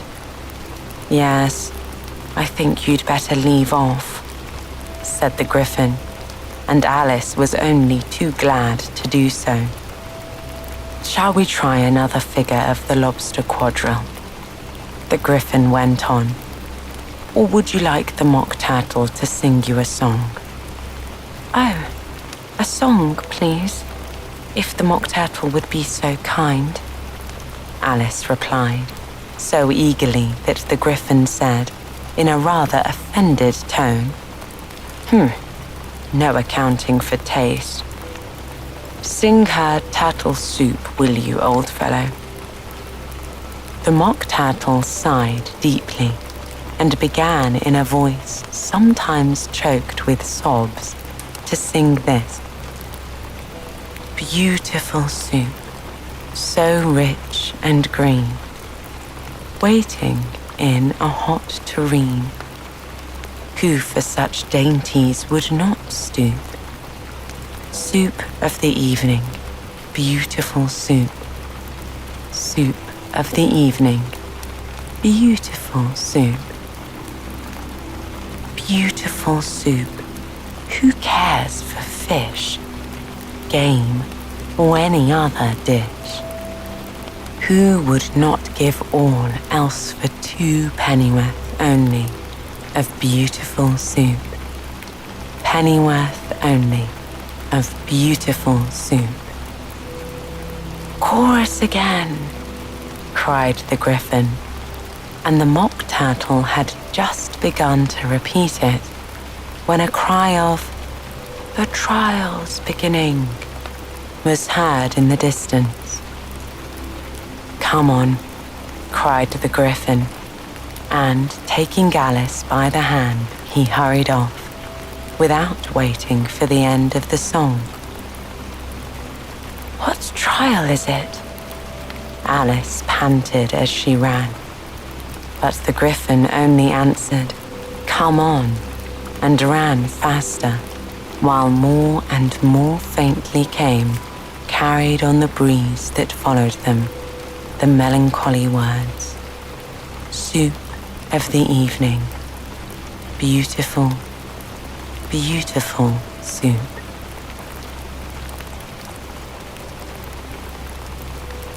Chapter 11. Who Stole the Tarts? The King and Queen of Hearts were seated on their throne when they arrived, with a great crowd assembled about them. All sorts of little birds and beasts, as well as the whole pack of cards. The knave was standing before them in chains, with a soldier on each side to guard him, and near the king was the White Rabbit, with a trumpet in one hand and a scroll of parchment in the other. In the very middle of the court was a table with a large dish of tarts upon it. They looked so good that it made Alice quite hungry to look at them. I wish they'd get the trial done, she thought, and hand round the refreshments. But there seemed to be no chance of this. So she began looking at everything about her to pass away the time. Alice had never been in a court of justice before, but she had read about them in books, and she was quite pleased to find that she knew the name of nearly everything there. "That's the judge," she said to herself, "because of his great wig." The judge, by the way, was the king, and as he wore his crown over the wig, he did not look at all comfortable, and it was certainly not becoming. "And that's the jury box," thought Alice. "And those 12 creatures, I suppose they're the jurors." She was obliged to say creatures, you see, because some of them were animals and some of them were birds. She said the last word, jurors, 2 or 3 times over to herself, being rather proud of it, for she thought, and rightly too, that very few little girls of her age knew the meaning of it at all. The 12 jurors were all writing very busily on slates. "What are they doing?" Alice whispered to the griffin. "They can't have anything to put down yet, before the trial's begun. They're putting down their names," the griffin whispered in reply, "for fear they should forget them before the end of the trial." "Stupid things," Alice began in a loud, indignant voice. But she stopped hastily, for the White Rabbit cried out, "Silence in the court!" And the king put on his spectacles and looked anxiously round to make out who was talking. Alice could see, as well as if she were looking over their shoulders, that all the jurors were writing down stupid things on their slates, and she could even make out that one of them didn't know how to spell stupid and that he had to ask his neighbor to help him. "A nice muddle their slates will be in before the trial's over," thought Alice. One of the jurors had a pencil that squeaked. This, of course, Alice could not stand, and she went round the court and got behind him, and very soon found an opportunity to take it away. She did it so quickly that the poor little juror, it was Bill, the lizard, could not make out at all what had become of it. So, after hunting all about for it, he was obliged to write with one finger for the rest of the day. And this was of very little use, as it left no mark on the slate. "Herald, read the accusation," said the king. On this, the White Rabbit blew 3 blasts on the trumpet, and then unrolled the parchment scroll and read as follows. "The Queen of Hearts, she made some tarts, all on a summer day. The Knave of Hearts, he stole those tarts and took them quite away. Consider your verdict," the king said to the jury. "Not yet, not yet," the rabbit hastily interrupted. "There's a great deal to come before that." "Call the first witness," said the king, and the White Rabbit blew 3 blasts on the trumpet and called out, first witness. The first witness was the Hatter. He came in with a teacup in one hand and a piece of bread and butter in the other. "I beg your pardon, Your Majesty," he began, "for bringing these in, but I hadn't quite finished my tea when I was sent for." "You ought to have finished," said the king. "When did you begin?" The Hatter looked at the March Hare, who had followed him into the court, arm in arm with the Dormouse. 14th of March, I think it was," he said. 15th, said the March Hare. 16th, added the Dormouse. "Write that down," the king said to the jury, and the jury eagerly wrote down all 3 dates on their slates, and then added them up and reduced the answer to shillings and pence. "Take off your hat," the king said to the Hatter. "It isn't mine," said the Hatter.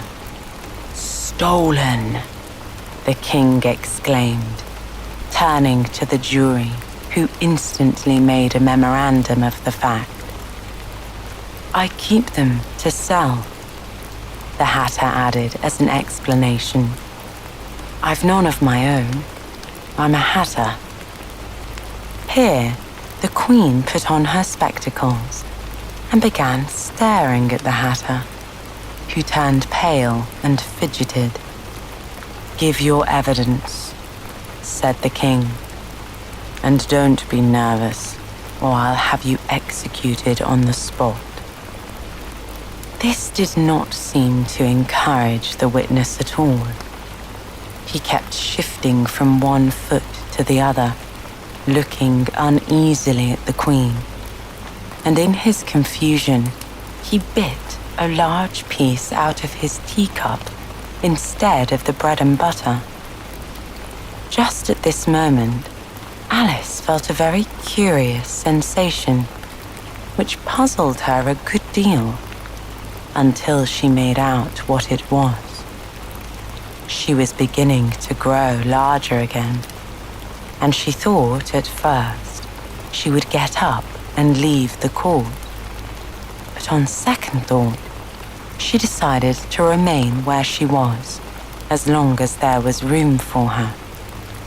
"I wish you wouldn't squeeze so," said the Dormouse, who was sitting next to her. "I can hardly breathe." "I can't help it," said Alice very meekly. "I'm growing."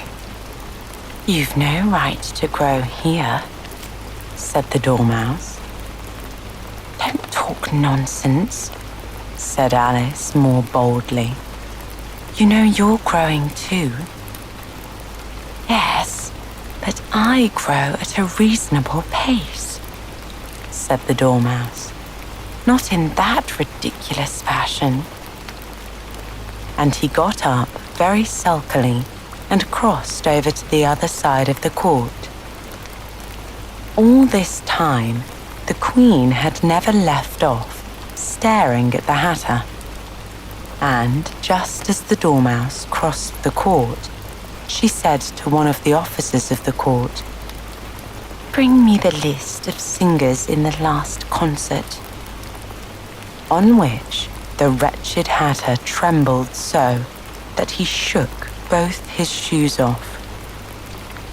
"Give your evidence," the king repeated angrily, "or I'll have you executed, whether you're nervous or not." "I am a poor man, Your Majesty," the Hatter began in a trembling voice. "And I hadn't begun my tea, not above a week or so. And what with the bread and butter getting so thin, and the twinkling of the tea—" "The twinkling of the what?" said the king. "It began with the tea," the Hatter replied. Of course twinkling begins with a T, said the king sharply. Do you take me for a fool? Go on. I am a poor man, the Hatter went on, and most things twinkled after that. Only the March Hare said, I didn't, the March Hare interrupted in a great hurry. You did, said the Hatter. I deny it, said the March Hare.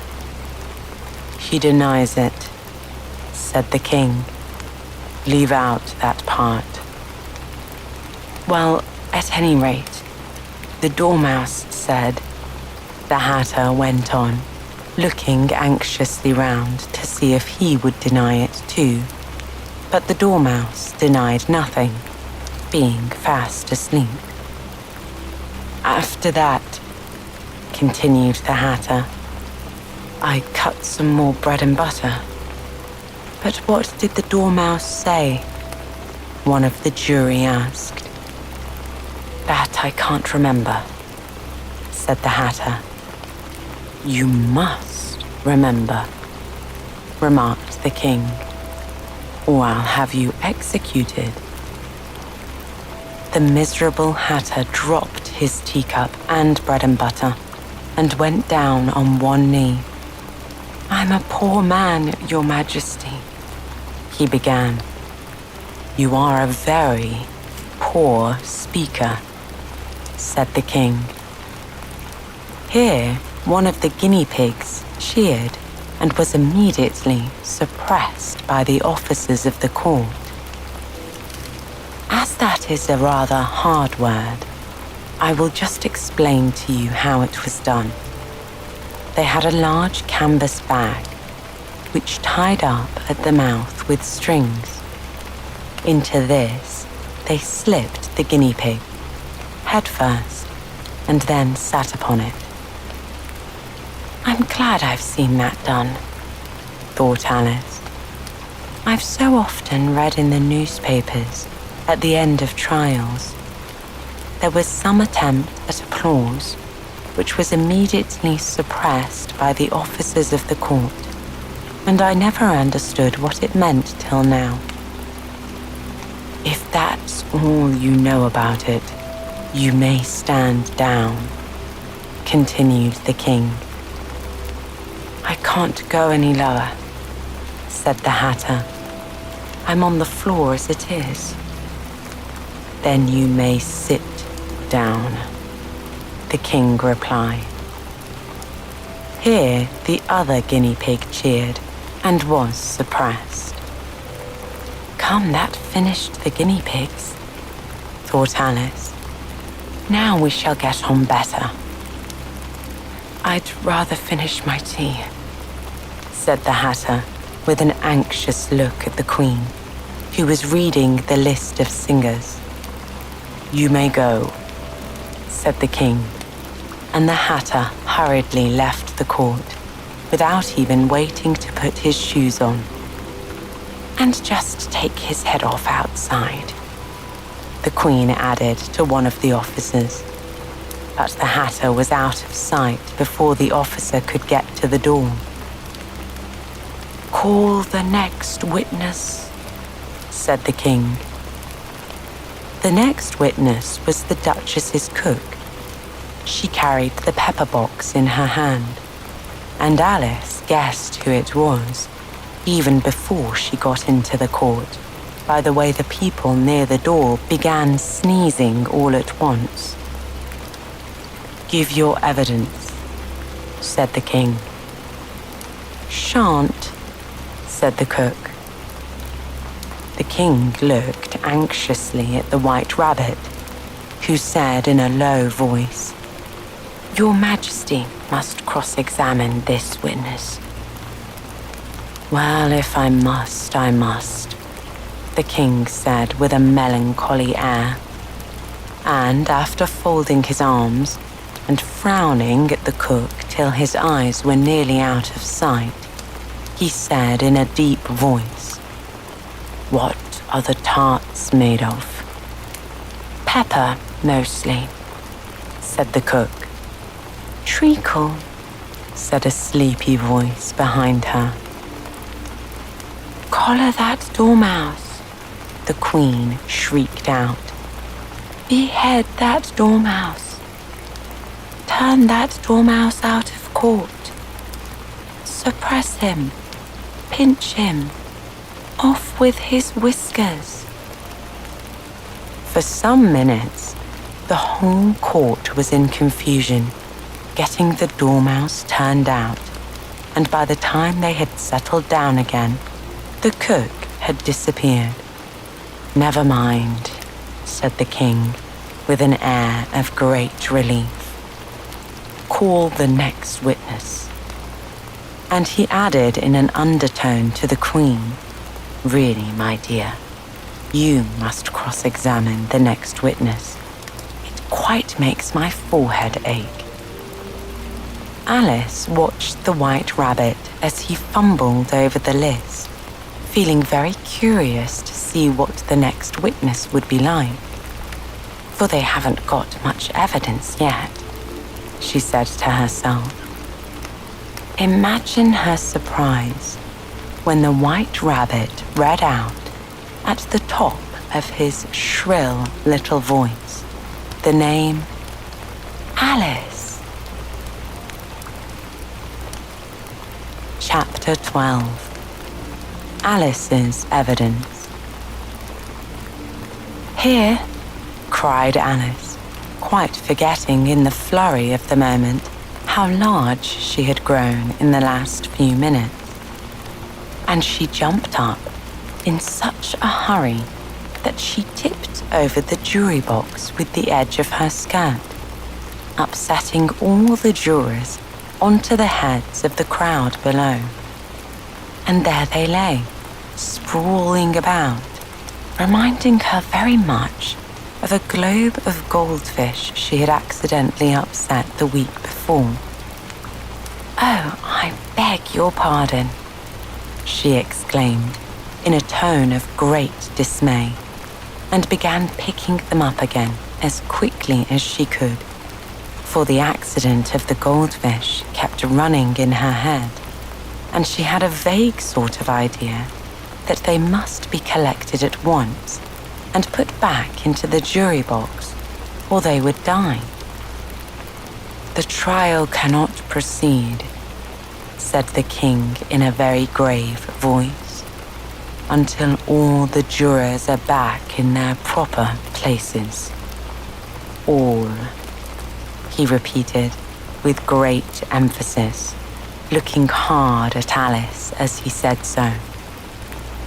Alice looked at the jury box and saw that, in her haste, she had put the lizard in, head downwards, and the poor little thing was waving its tail about in a melancholy way, being quite unable to move. She soon got it out again and put it right. Not that it signifies much, she said to herself. I should think it would be quite as much use in the trial, one way up as the other. As soon as the jury had a little recovered from the shock of being upset, and their slates and pencils had been found and handed back to them, they set to work very diligently to write out a history of the accident, all except the lizard, who seemed too much overcome to do anything but sit with its mouth open, gazing up into the roof of the court. What do you know about this business? The king said to Alice. Nothing, said Alice. Nothing whatever, persisted the king. Nothing whatever, said Alice.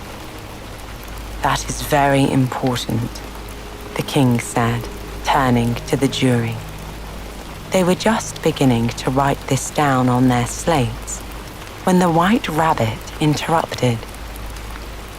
Unimportant, Your Majesty means, of course, he said in a very respectful tone, but frowning and making faces at him as he spoke.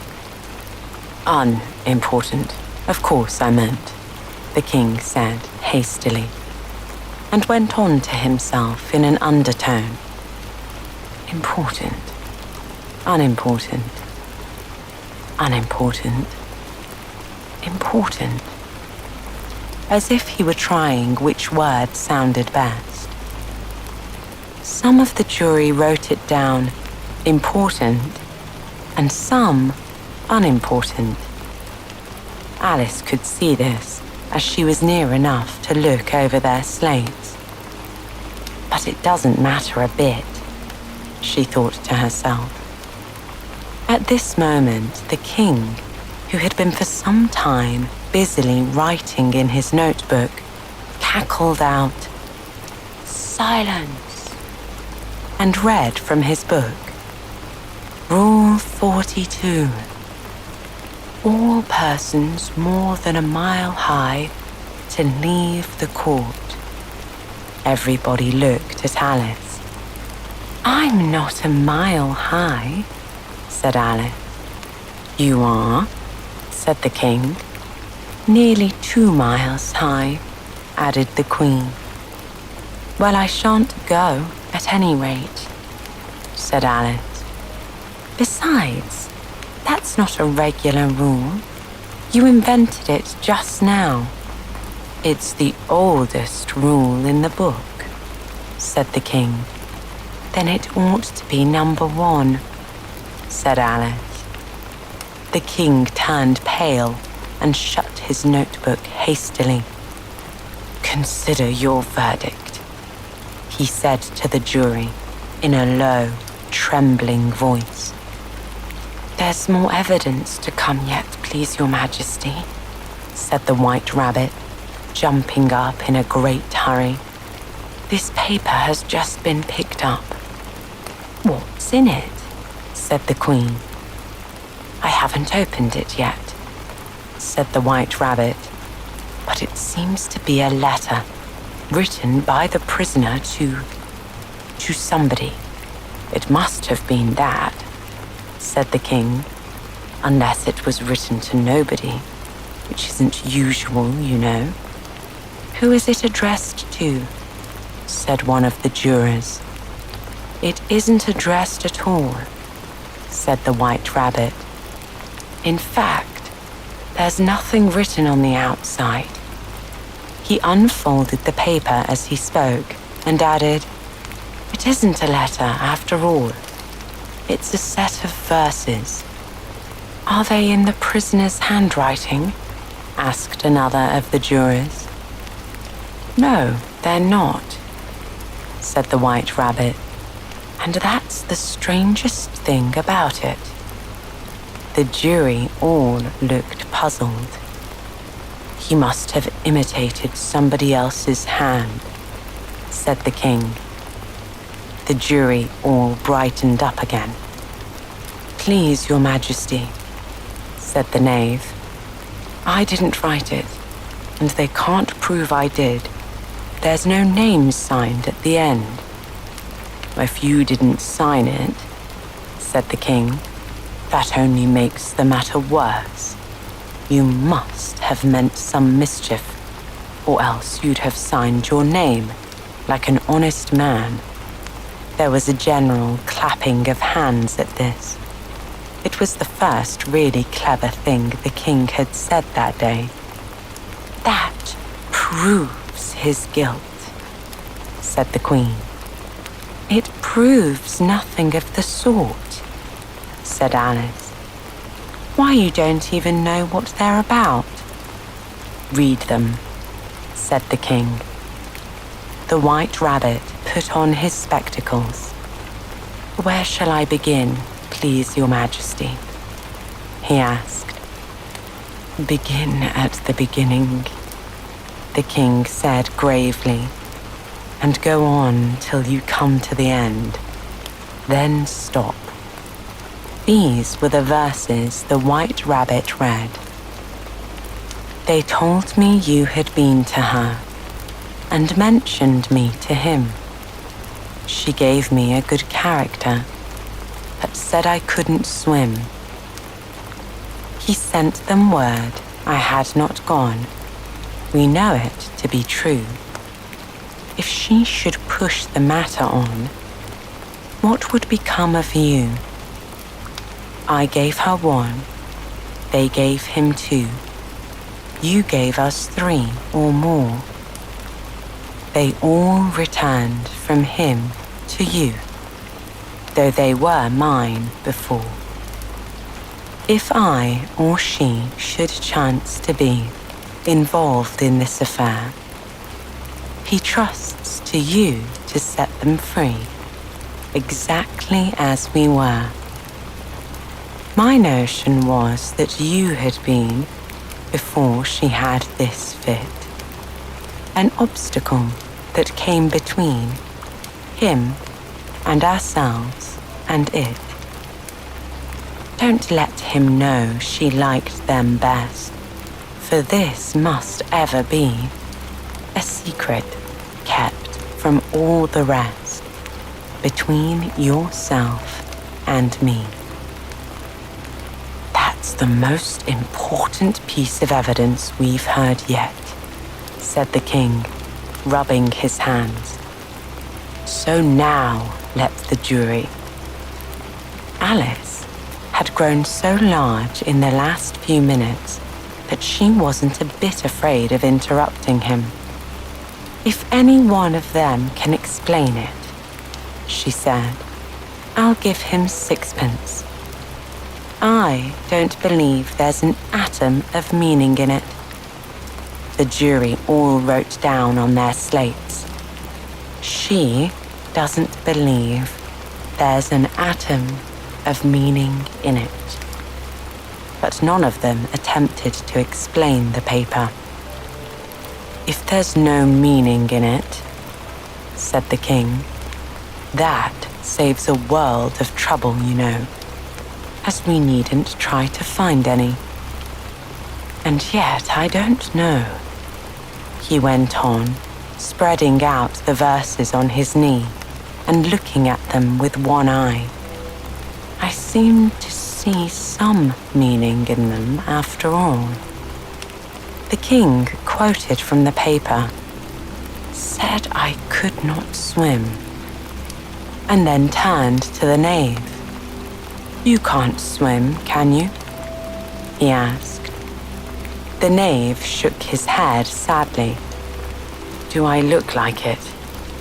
He said, which he certainly did not, being made entirely of cardboard. All right so far, said the king, and he went on muttering over the verses to himself. We know it to be true, that's the jury, of course. I give her 1, they gave him 2, why, that must be what he did with the tarts, you know. But it goes on, they all returned from him to you, said Alice.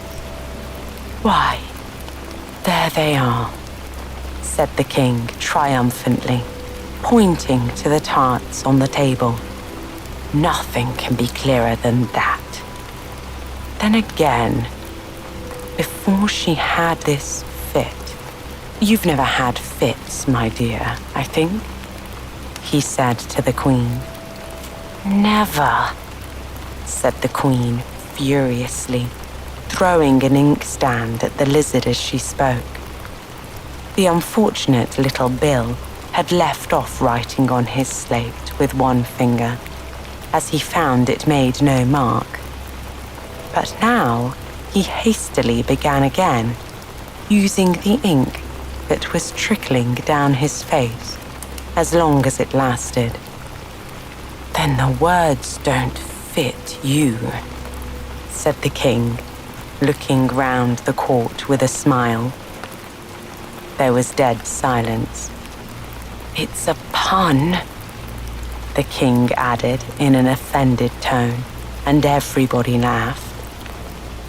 Let the jury consider their verdict, the king said, for about the 20th time that day. No, no, said the queen. Sentence first, verdict afterwards. Stuff and nonsense, said Alice loudly. The idea of having the sentence first. Hold your tongue, said the queen, turning purple. I won't, said Alice. Off with her head, the queen shouted at the top of her voice. Nobody moved. Who cares for you? Said Alice, who had grown to her full size by this time. You're nothing but a pack of cards. At this, the whole pack rose up into the air and came flying down upon her. She gave a little scream, half of fright and half of anger, and tried to beat them off, and found herself lying on the bank with her head in the lap of her sister, who was gently brushing away some dead leaves that had fluttered down from the trees upon her face. Wake up, Alice dear, said her sister. Why, what a long sleep you've had. Oh, I've had such a curious dream, said Alice, and she told her sister, as well as she could remember them, all these strange adventures of hers that you have just been hearing about. And when she had finished, her sister kissed her and said, It was a curious dream, dear, certainly. But now run into your tea. It's getting late.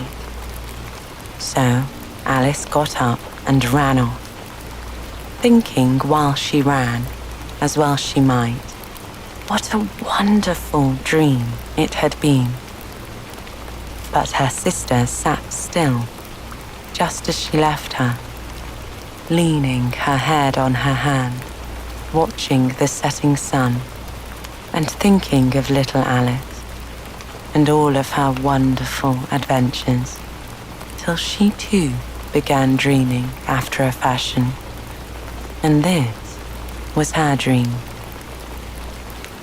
First, she dreamt of little Alice herself, and once again the tiny hands were clasped upon her knee, and the bright, eager eyes were looking up into hers. She could hear the very tones of her voice, and see that strange little toss of her head to keep back the wandering hair that would always get into her eyes. And as she listened, or seemed to listen, the whole place around her became alive with the strange creatures of her little sister's dream. The long grass rustled at her feet as the white rabbit hurried by. The frightened mouse splashed his way through the neighboring pool. She could hear the rattle of the teacups as the March Hare and his friends shared their never-ending meal, and the shrill voice of the Queen ordering off her unfortunate guests to execution. Once more, the pig baby was sneezing on the Duchess's knee, while plates and dishes crashed around it. Once more, the shriek of the griffin, the squeaking of the lizard's slate pencil, and the sounds of the suppressed guinea pigs filled the air, mixed up with the distant sobs of the miserable mock turtle. So she sat on with closed eyes and half believed herself in Wonderland, though she knew she had but to open them again, and all would change to dull reality.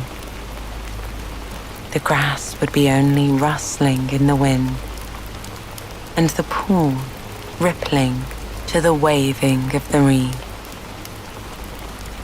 The rattling teacups would change to tinkling sheep bells, and the queen's shrill cries to the voice of the shepherd boy, and the sneeze of the baby, and the shriek of the griffin, and all the other strange noises would change, she knew, to the confused clamour of the busy farmyard, while the lowing of the cattle in the distance would take the place of the mock turtle's heavy sobs.